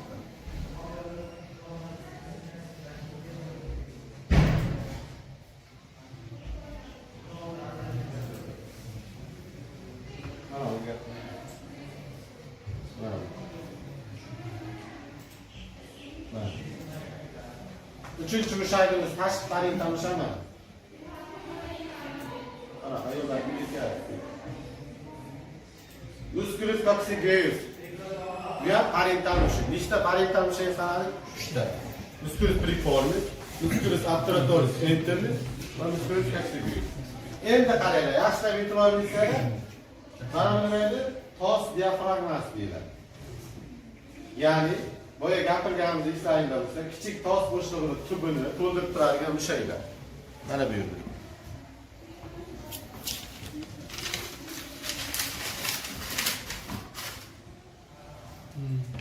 Mana shu mushaklar visceral mushaklar deyiladi. Tushunarli?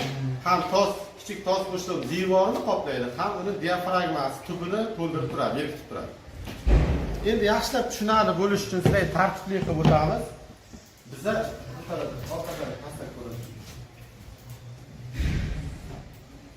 tos diafragmasini yoki tos tubini ikkita qismga bo'lib olamiz. Mana bu qo'l sinfizidan bitta nuqta belgilaymiz. O'tirg'ich suyaklarini ikkita do'mboqchalardan nuqta belgilaymiz va dum suyagi. Mana shularni birlashtiruvchi chiziqlar rom shaklini beradi. Ya'ni tos diafragmasining ko'rinishi romsimon. Tushunarli? Mana shuni to'ldiradigan shakl nima deydi ekan? Visceral guruh mushaklari. Nima uchun diafragma deyiladi? Isayda to'siq. Ko'krak sohasi ham bor edi, diafragmamiz. Qorin bo'shlig'ini ajratib turadigan to'siq. Yuqori pastdan berkitib turadi. Endi mana shu ikkita o'tirg'ich do'mboqlarni bir-biriga tutashtiruvchi gorizontal chizig'imiz mana shu rotni uchburchak shakliga aylantiradi. Trigonum oldingi uchburchagimiz yoki soha deyiladi. Trigonum orogenitalis. Orogenitalis bekorga bunaqa emas. Ham jinsiy a'zolarning teshigiga joylashgan tashqi taraf, ham siligurlarning tashqi teshigiga. Tushunarlimi? Orogenitalis. Ikkinchisi esa anal teshigi joylashgani uchun trigonum analis. Tushunarlimi? Ikkita uchburchak bor. Bu sohalar ham zaif sohalar deyiladi. Mana shu yerlarda cho'ralar hosil bo'lishi mumkin. Tos diafragma cho'ralar, mushaklarning tirqishlari. Endi mana shuni endi bo'lamiz qaranglar. Birinchi orogental sohani qoplaydigan mushaklar sanaymiz. Keyin anal sohasini mushaklar sanaymiz. Orogental sohada chuqur va yuza joylashgan mushaklar joylashgan. Chuqur joylashgan mushakimiz mana birinchisi.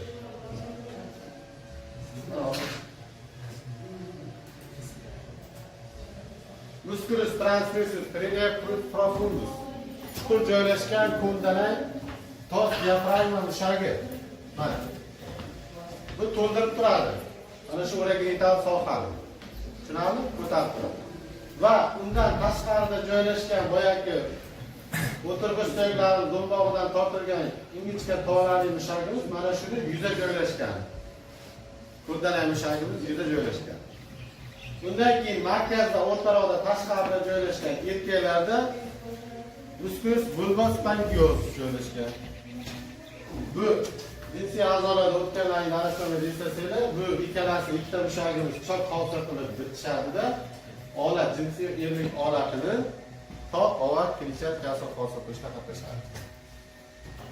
Va buning ikki yonida lateral tarafda joylashgan ishqa cavernosus mushaklari bor. Bu mushaklarimiz ham erkaklarda jinsiy olatlarga kirib borib, juft kinchatlarni hosil qilishda qatnashadi. Xo'p, ayollarda esa mana bu klitr oyoqchalarini hosil qilishda qatnashadi. Endi ikkinchi soha mushaklari mana bu yerda joylashgan. Bu ham visceral guruh mushaklari bo'lib, anal teshigiga nisbatan ham, ya'ni ko'tarib turuvchi mushaklar deyiladi. Yoki nima deyiladi? Musculus levator ani. Ya'ni ko'taruvchi juft mushaklar. Bu mushagimizni nima uchun ko'taruvchi deymiz? Bu mana shu sohadagi organlarni ushlab turadi, ko'tarib turadi. Bu mushagimizning 3 ta qismi bor. 3 ta boshi deymiz endi. Birinchisi, mana ko'rib turibsiz, musculus puborectalis. O'z nomidan ma'lum, qo'l sinfizidan boshlanadi-da, nimani to'g'richakning orqasidan aylanib o'tadi. Tushunarli? Ikkinchi qismi musculus yo'q. O'tashadi. Ha. Ikkinchisi esa tubidan ko'rsatiladi.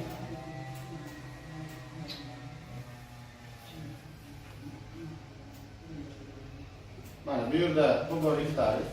Ikkinchisi esa pubococcygales, o'z nomidan ma'lum. Qo'l suyagidan boshlanib, dum suyagigacha davom etadi tolalar. Pubococcygales va uchinchisi geliococcygales. Mana shu uchalasi nima hosil qiladi? Musculus levator ani hosil ko'tarib turish jumshaydi. Tushunarli?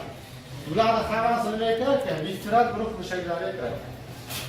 Ya'ni tos tubini berkitib turadigan mushaklar. Tushunarli?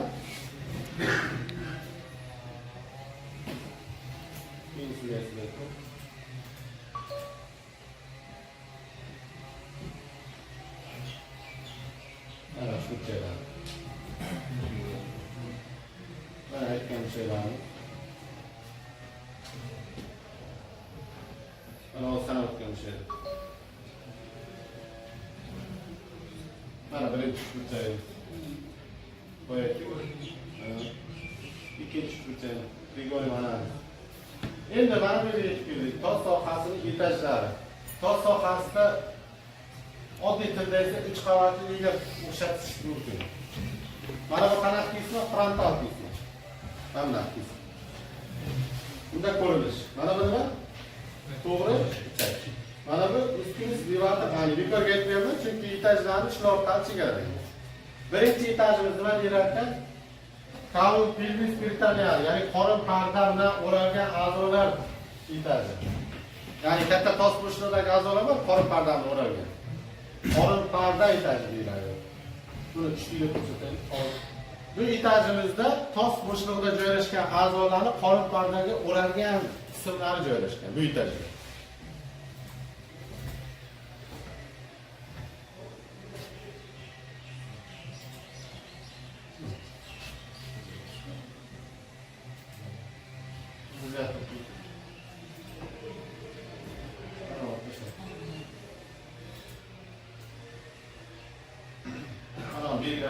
Qorin pardalari bo'lib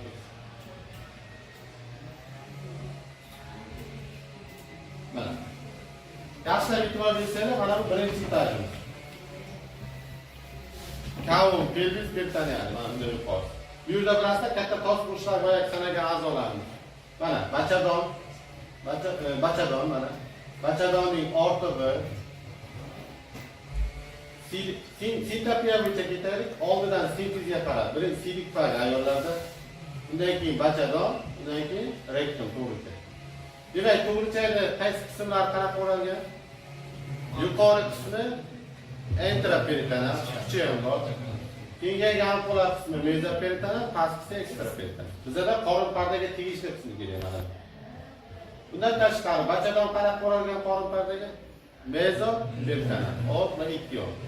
Silik fagi ikki xil bo'ladi, holatiga qarab. To'lgan bo'lsa mezoperitonal, to'lmagan bo'lsa ekstraperitoneal. Mana shu. Mana shu etajimiz nima ekan? Birinchi etaj. Tushunarlimi? Ikkinchisi qorin pardaning eng pastki qismi, ya'ni tubi bilan musculus levator alinovoy gaplashdik.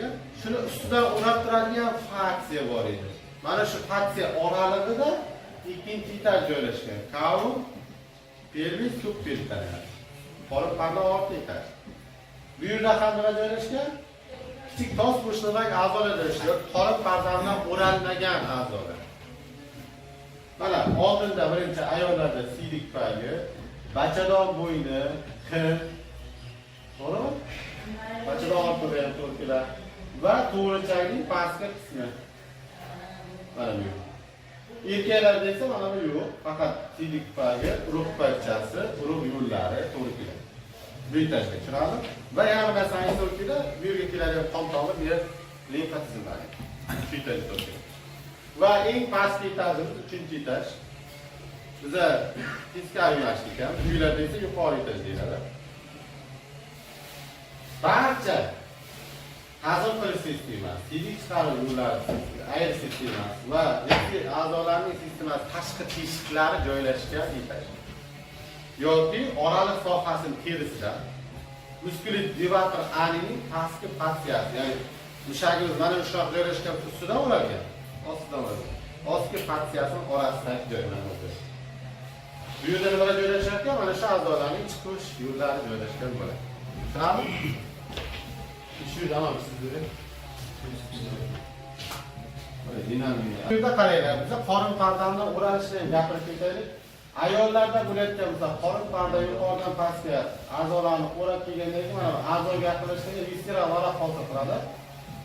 Va ba'zi joylarda a'zolarda ekskavatsiya, chuqurliklar hosil qiladi. Ayollarda ikkita chuqurlik bor. To'g'richak bilan bachadon oralig'ida mana bu yerda chuqurlik. Ekskavatsiya, rektor, uterus deyiladi. Tushunarlimi? Buni nima uchun bilish kerak? Vrach bo'lajak vrach. Ertaga chanoq bo'shlig'idagi jarohatlar bo'ladi. Avariya natijasida yoki boshqa. Mana shu ekskavatsiyalarda qon to'planadi. Chunki fizika qonuni bo'yicha suyuqlik pastga oqadi, chuqurlikka. Sizlar birinchi o'ringa keldimi, shu tekshirib qo'yishlaring kerak. Erkaklarda bo'layotgan bo'lsa, to'g'richak orqali tekshiriladi. Erkaklarda emas, ayollarda bo'layotgan bo'lsa, bachadon orqali funksiya qilinadi. Douglas bo'shlig'iga. Erkaklarda bo'layotgan bo'lsa, to'g'richa gol. Tushunarli? Demak, bu ayollarda ikkita ekskavatsiya, birinchisi aytdik. Mana bu nima deyiladi? Douglas bo'shlig'i. Ikkinchisi esa sibik fagi bilan bachalar o'rtasida bo'ladi ekskavatsiya fizika uterus deyiladi yoki bu ham Douglas bo'shlig'ini desak bo'ladi, avtor nomini. Tushunarli? Erkaklarda faqat qaysi uchraydi? Mana bu ikkalasi o'rtasida.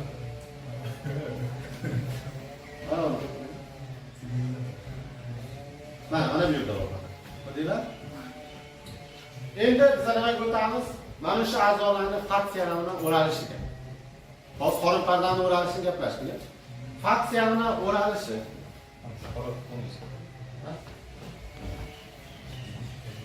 Boshqa qilishlar. Yaxshilab tushunib olaylik. Sagital qismida ko'rsataman. Mana bu qanaqa qismi? Sagital. Rasman sagital qismida chiziladi. Adashib qolmaylar, qanaqa chizilgan ekanini. Demak, sagital qismida oldinda nima turadi? Qo'l simfizi. Erkaklar bormi? Demak, qo'l simfizi. Mana belgi fuqning genetik.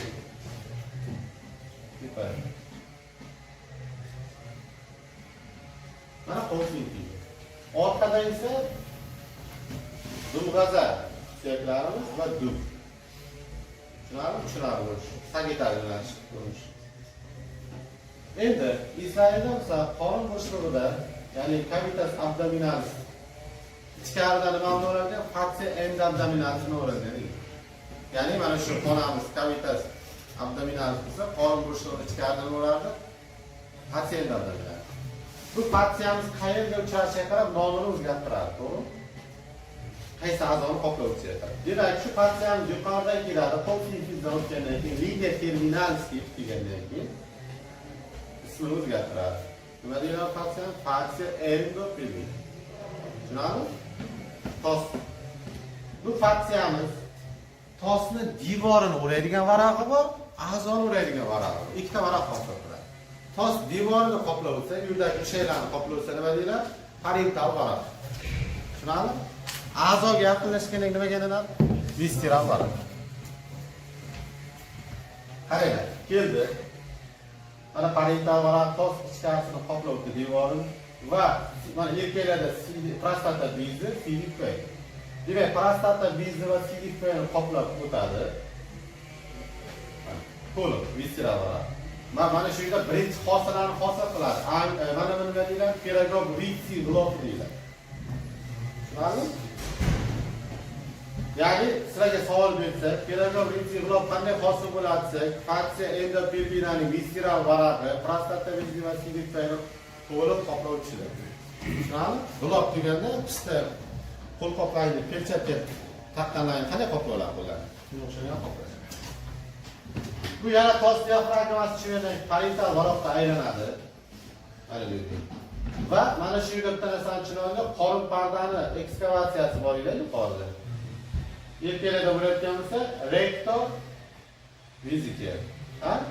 Mana shu ekskavatsiya vesicalga borib, mana visceral varaqning borib duplikatura hosil qiladi. Ya'ni borib bir tegib qaytadi. Mana shu aponeuroz deyiladi, denandveli aponeuroz deyiladi. Ma'lum? Nima qanday hosil bo'larkan? Faksiya endopelvinaning qorin pardaga juda yaqinlashishi tegishi natijasida ikkita varaq hosil bo'ladi. Va bu aponeuroz deyiladi. Bu aponeurozimizning topografik ahamiyati mana bu qo'l simfizida yoki boya aytdik, mana bu qaysi soha dedik? Oral genitalis sohasidagi a'zolarni analiz sohasidagi a'zolarni vaqtlar ajratuvchi devor. Nima uchun bu devor kerak? Birinchi analiz ahamiyati bu yerdagi a'zolar hajmi o'zgaruvchi a'zolar deyiladi. Hajmini o'zgartirib turadi. CDP o'zgartirib turadi, bachadan o'zgartirib turadi. Shu vaqtda orqadagi a'zolarga xalaqit bermaslik to'siq. Ya'ni ketgan harakatlanish.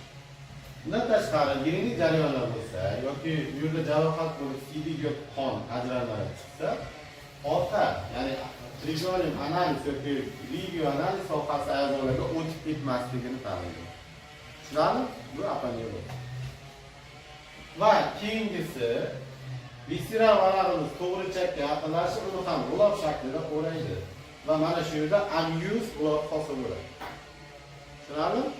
Ya'ni to'g'ri chapni o'raydigan g'ulob. Va bu hatsa endopelvin yana parental varaqqa aylanib, dum va dumg'alar suyagini ichkaridan qoplab o'tib, bel sohasini o'tib ketadi. Tushunarlimi? Qarang, tos qo'shig'ida kletchatka farqlanadi. Parietal deymiz, devor kletchatkalar hamda visceral kletchatkalar farqlanadi. Visceral degani a'zolarning atrofida joylashgan kletchatka bo'shlig'lar. Demak, urogenital sohadan ko'radigan bo'lsak, chegarasini bilib oldinglar. Demak, tos ichki fassiyasi bilan qorin qardaning o'sha chanoq bo'shlig'iga tushgan qismi orasidagi kletchatka bo'shlig'i urogenital kletchatka bo'shlig'i deymiz. Bu yerda analiz sohasidan nima vazifasini bajaradi? Denavide aponeuroza to'siq vazifasini bajarib turadi. Endi sidik tufayida yana bitta fassiya farqlanadi. Buni aytamiz sidik tufayga oldi fassiyasi deymiz. Demak, shu sidik tufayga oldi fassiyasi sidik tufay kletchatkasi ikkitaga bo'ladi. Birinchi kletchatka bo'shlig'i, ya'ni qorin qardan tagida joylashganligi uchun sidik tufayning qorin qarda oldi kletchatka bo'shlig'i deymiz. Ikkinchisi demak fascia endobdominalis bilan oldingi sidik tufay fassiyasi orasidagi kletchatkani aytamiz. Sidik tufayning oldida joylashgan parietal kletchatka bo'shlig'i deymiz. Va uchinchi kletchatka bo'shlig'i bor. U sidik tufayni o'ragan boyagi fascia, visceral fascia, sidik tufayga atrofi kletchatka bo'shlig'i deymiz. Ya'ni visceral kletchatka bo'shlig'i deymiz. Endi bu yerda qarang, sidik tufayning jarohatlanishi bor. To'ntoq yo'l bilan yoki jarohat o'tkir kesib ko'ruvchi. Agar sidik tufay jarohatlanib, sidik tashqariga chiqadigan bo'lsa, misol uchun yo'ldan chiqadigan bo'lsa, sidik qaysi kletchatkani zarar yeydi birinchi? Qorin, sidik tufayning qorin tarafga oldi kletchatkasiga zarar yeydi. Demak, sidik qayerga tarqaladi? Qorin tarafga oldi kletchatkasi bo'ylab, qorin old devor bo'ylab yo'naladi. Ya'ni kenglikkacha boradi. Tushunarlimi? Agar past qismidan jarohat bo'ladigan bo'lsa, bu sidik tufayning parietal kletchatka bo'shlig'iga chiqadi. Sidik. Bu qayerga ketadi? Demak, tos bo'shlig'i bo'ylab, tos ichi bo'shlig'i bo'ylab pastga harakatlanadi, ya'ni orol sohasiga. Bu yerda yana bitta bo'shliq bor, vissi bo'shlig'i deymiz. Ya'ni prostata bezi hamda sidik tufayning oldida joylashgan bo'shliqqa vissi bo'shlig'i deymiz. Shu yerda ham kletchatka bo'shlig'i bor.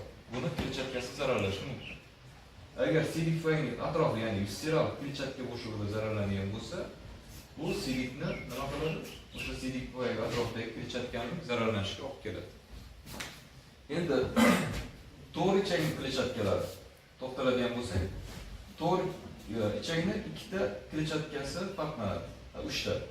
Birinchisi to'g'ri ichakdan oldinda joylashgan kletchatka bo'shlig'i deymiz. Ikkinchisini to'g'ri ichakning orqa tarafida joylashgan kletchatka bo'shlig'i. Va to'g'ri ichakni qoplab turuvchi fascia visceralis bu uchinchi kletchatka bo'shlig'ini hosil qiladi. Ya'ni to'g'ri ichakning visceral kletchatka bo'shlig'i deymiz. Demak, agar to'g'ri ichakda bo'ladigan har xil kasalliklar bor. Qanaqa? Abses. To'g'ri ichakning emas. Gemoroylar bor. Gemoroy yoki parapraktik kletchatkaning o'zini zararlanishi yoki to'g'ri ichak oqmalari. Shunaqa holatlarda kletchatka mana oqmay yo'llar. To'g'ri ichak oqmalari.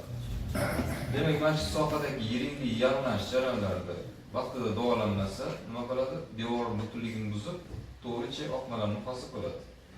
Demak, birinchisi bo'lishi mumkin. To'g'ri ichakning sfinkter qismida oqma paydo bo'lishi mumkin.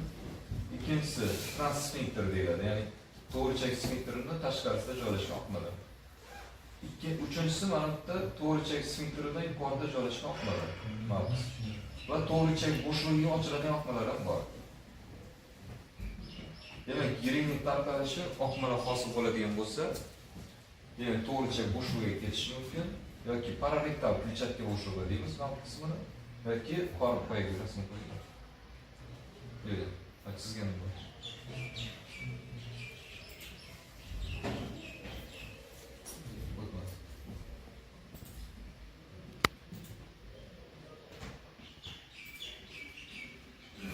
yoki to'g'richakning orqa tarafida kletchatka zararlangan bo'lsa, qayerga chotib ketadi? Bel sohasi kletchatkasi orqali qorin parda orqa kletchatkasini nima qiladi? Zararlaydi. Yani buyrak atrof kletchatkasi, yoki yo'g'onchak atrof kletchatkasi, yoki bo'lmasa yuqoriga harakatlanadigan bo'lsa, diafragma tagiga borib, diafragma orqali ko'ksar orqa kletchatkasiga tarqalishi mumkin. Mana bu yerda rasm bor ekan. Mana boya aytdim. Sidik tufayli atrofda o'rab turgan visceral kletchatka bo'shlig'idan hamda sidik tufayligini qorin parda orqa kletchatkasi deymiz. Bu yerda mana ko'rsatib qo'yibdi, yirik tarqalish. Qorin old devor bo'ylab tarqalishi. Bu demak qorinning parietal devor bo'yicha tarqalishi. Bu yerda arteriya hamda venalar bor. Qaysi arteriya? Arteriya iliaka hamda vena iliaka. Demak, o'sha kletchatkaning zararlanishi xavfli hisoblanadi, chunki o'sha arteriyalar boya tushuntirib o'tdilar, kanallar bor edi, o'tadigan. Kanallar suprapiriformis, infrapiriformis yoki mana bu lakunalar bor. Songa o'tib ketadigan. O'shalar bo'ylab tos bo'shlig'idagi yiringni yallanishda son sohasiga tarqalishi mumkin. Sonning oldingi yuzasiga yoki sonning orqa dumba sohasiga, orqa yuzasiga tarqalishi mumkin.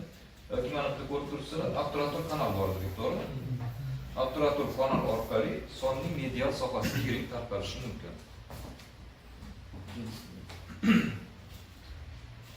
Mana bu to'g'richakning kletchatka bo'shlig'ining zararlanishi. To'g'richakda zararlanadigan bo'lsa, mana bu ham parietal kletchatka bo'shlig'i orqali boyagi nima iliakalarga boradi, tarqaladi. Yoki tosmana, aytdim, bel sohasi bo'ylab qayerga ketadi? Yuqoriga, qorin parda orqa kletchatkasiga. Yoki oqmalar paydo bo'ladigan bo'lsa, hatto pararektal kletchatka bo'shlig'i bor. Bu yerda chuqurcha bor. Mana chuqurcha nima deymiz? Fossa ischial rectalis deymiz. Yonbosh suyagi bilan to'g'richak orasidagi bo'shliq. Demak, yiring bu yo'lga tarqaladigan bo'lsa, oraliq sohasining kletchatkasi zararlanadi. Yana boshqa rasm bor. Demak, oqmalar kletchatkaning ko'rinishi. Mana to'g'richak kletchatka bo'shliqlari. To'g'richak oldi kletchatkasi, orqa hamda visceral kletchatkasi, dumg'azi bo'ylab tarqaladigan kletchatka bo'shliq. Boyagi mana bu denal nerv aponevrozi, demak, to'g'richak sohasidagi oqmalarni, kletchatkalarni zararlansa, nima qiladi? Oldiga o'tib ketish bilan to'siq vazifasini ham bajarib turadi.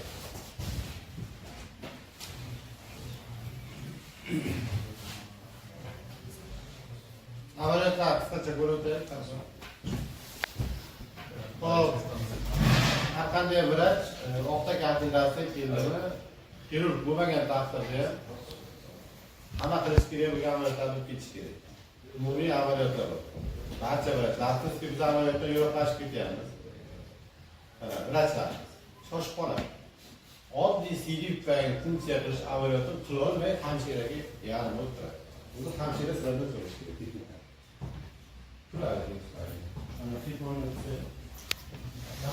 Funksiya qilish amaliyoti qachon ko'rsatma bo'ladi? Qachon shunga ko'rsatma berasiz? Qilishimiz kerak deysiz. Qachonki tashxis yo'llariga muammo bo'lsa. Ya'ni o'sma natijasida berkib qolsa, yoki yiringni jarayoni natijasida, yoki jarohat. Mana shunaqa vaziyatda biz majbur bo'lamiz sidik tufayli yig'ilgan sidikni funksiya yo'li bilan sidik tufayli olib chiqarish, tashqariga chiqarish. Buning uchun boyagi tashqi o'lchamdan boshqa mana yelkalarda bo'layotgan bo'lsa, jinsiy olatni orqa asosiy qismidan bosib, qo'l sintezini aniqlaymiz. Ayollarda esa u shart emas. Qo'l sintezini aniqlaganingizdan keyin o'lchaysiz 2 sm yuqoriroqda lineal chizig'i bo'ylab nuqta belgilaysiz. Shu yerdan maxsus nina bo'ladi, prokar deyiladi. Shu bilan kiritasiz. Nina qavatma-qavat. Va sidik payga yetib bo'lganingizdan keyin o'ziga xos bo'shliqni va suyuqlikni ko'rasiz. Va buni texnikasini videoda ko'rsangiz yana tushunarli bo'ladi.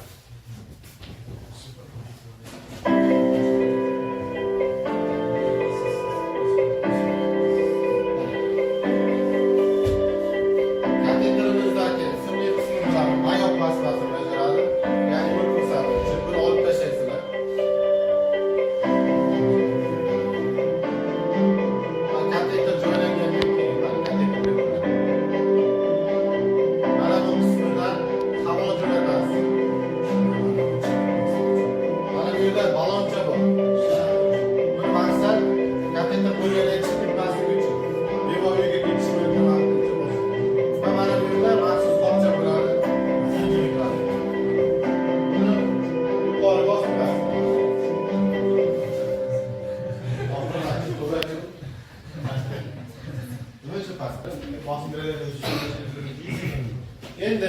amaliyotlarning CD tufagini kateter qilish texnikasi. Erkaklarda va ayollarda. Bu qachon qilinadi? Operatsiyadan keyin bemor ko'rmay qoldi desak, majburlaymiz. Katta amaliyotni Urologiyaga bo'lsa, albatta so'raladi. Erkaklarda sal qiyinchilik bor, ayollarda esa osonroq. Sababi erkaklar tashkiliy yo'li 29 santimetrgacha, uzunligi ayollarda 3-4 santimetr. Erkaklarda uchta qism bo'lgani uchun toraymalar bor.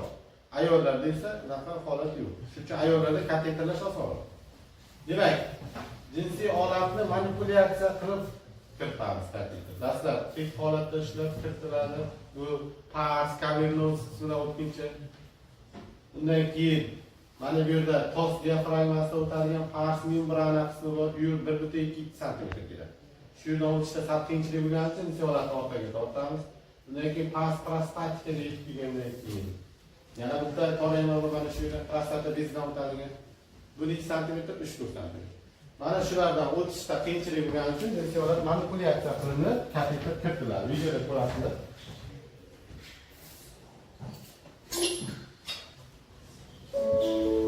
Mana kateter.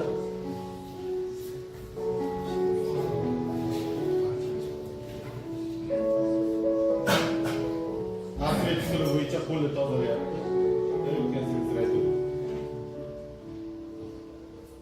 Demak, mana bu yerda ko'rsatilmagan maxsus anestetik yil bor. Jinsiy holatni uchiga va kateterga qo'yiladi. Qolmaydi, oldin olish. Mana sidik ko'ngilchilar, mana prostata qismini o'tganda ko'pinglar. Baloncha ashirasidan havo jo'natib, kateter chiqib ketmasligi uchun. Chunki bemor bu qopchani ishga borishi, ishlarni qilish, sport bilan shug'ullanishadi. Va qopchani bezini. Boyatdiku tepa gosib qo'yasizlar. Endi ko'pincha oyoqqa yoki mana bu yerda ham qopchani qo'yib qo'yishadi. Pastroq bo'lish kerak, chunki kiylik oson qopchaga yurish. Endi bu 7 kungacha qo'yilishi mumkin, uzoq qo'yib bo'lmaydi. Bunday olib tashlash texnikasi, masalan, olib tashlashga bo'lgan. Havoni chiqarasizlar qopchadan.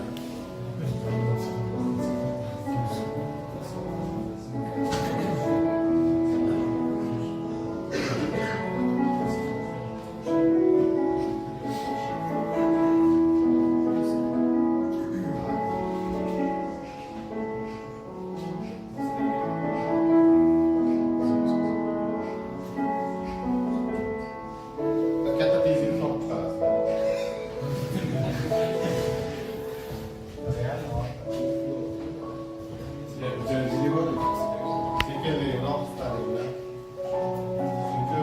organizm siratilayotgan ishda turadi. Keyingisi ayollarda osonroq qilib 3-4 sm kiritiladi. Buni videosi ko'ramiz. Buni qilasizlar keyingi 11-dars.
Tushuninglar?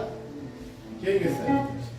Bu hamma narsa qilish kerak amaliyot va urologiyada, ginekologiyada sizlardan biri so'raladigan amaliyot. Urologiyada ayniqsa bajarib ko'rsatadi. Yana oqda o'rgatmaganimiz emas. Demak, qon bo'shlig'i tilining orqa gumbaz orqali funksiyasi. Bu aytilgan Mana ayollarda ekan bu. Douglas bo'shliq bor. Bachadon bilan to'g'richak orasidagi bo'shliq. Ekskavatsiya, rektor, uterus deyiladi. Orasida bo'ladi. Mana shu joylarda doim jarohatlar bo'lsa, tos chanog'ida qon to'planadi. Birinchi kelsa shuni tekshirib ko'rishlaring kerak, Douglas bo'shliq. Agar qon to'plangan bo'lsa, uni olib tashlash kerak suyuqlikni. Nima qilasizlar? Punksiya qilasizlar. Qil dahlizidan mana tashqi jinsiy lamlarni tashqariga tortib, mana bizda bor bu jarohat. Mana yerda oynada jigar oynasiga o'xshaydi.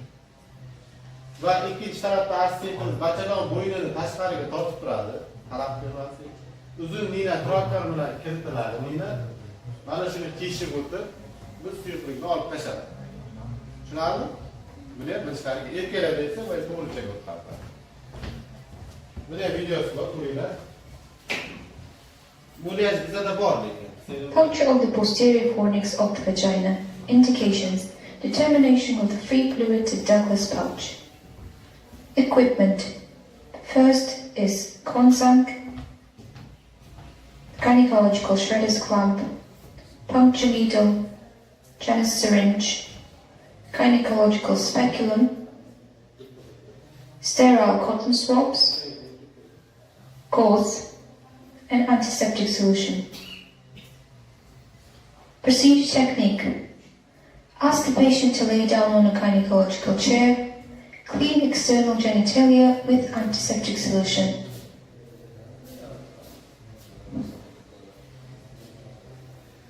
Insert the speculum inside the vagina and elevate the posterior wall of the cervix.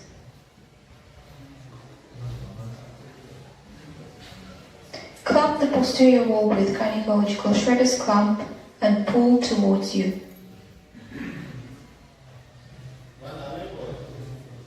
Hand the speculum and the clamp to an assistant. Under the cervix, strictly on the midline, 1 centimeter away from the transition from the posterior to vaginal part of the cervix, insert the needle through the fornix 2-3 centimeters deep. On needle insertion, there should be a feeling of needle falling into the free space. Pull the syringe. If there is no liquid visible, you can readjust the needle by pulling and pushing back and forth carefully.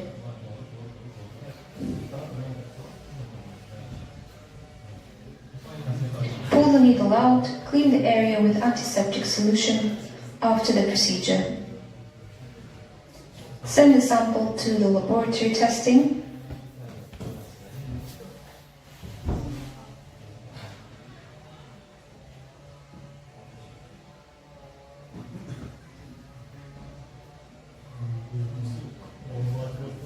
Thank the patient. This is the end of the procedure.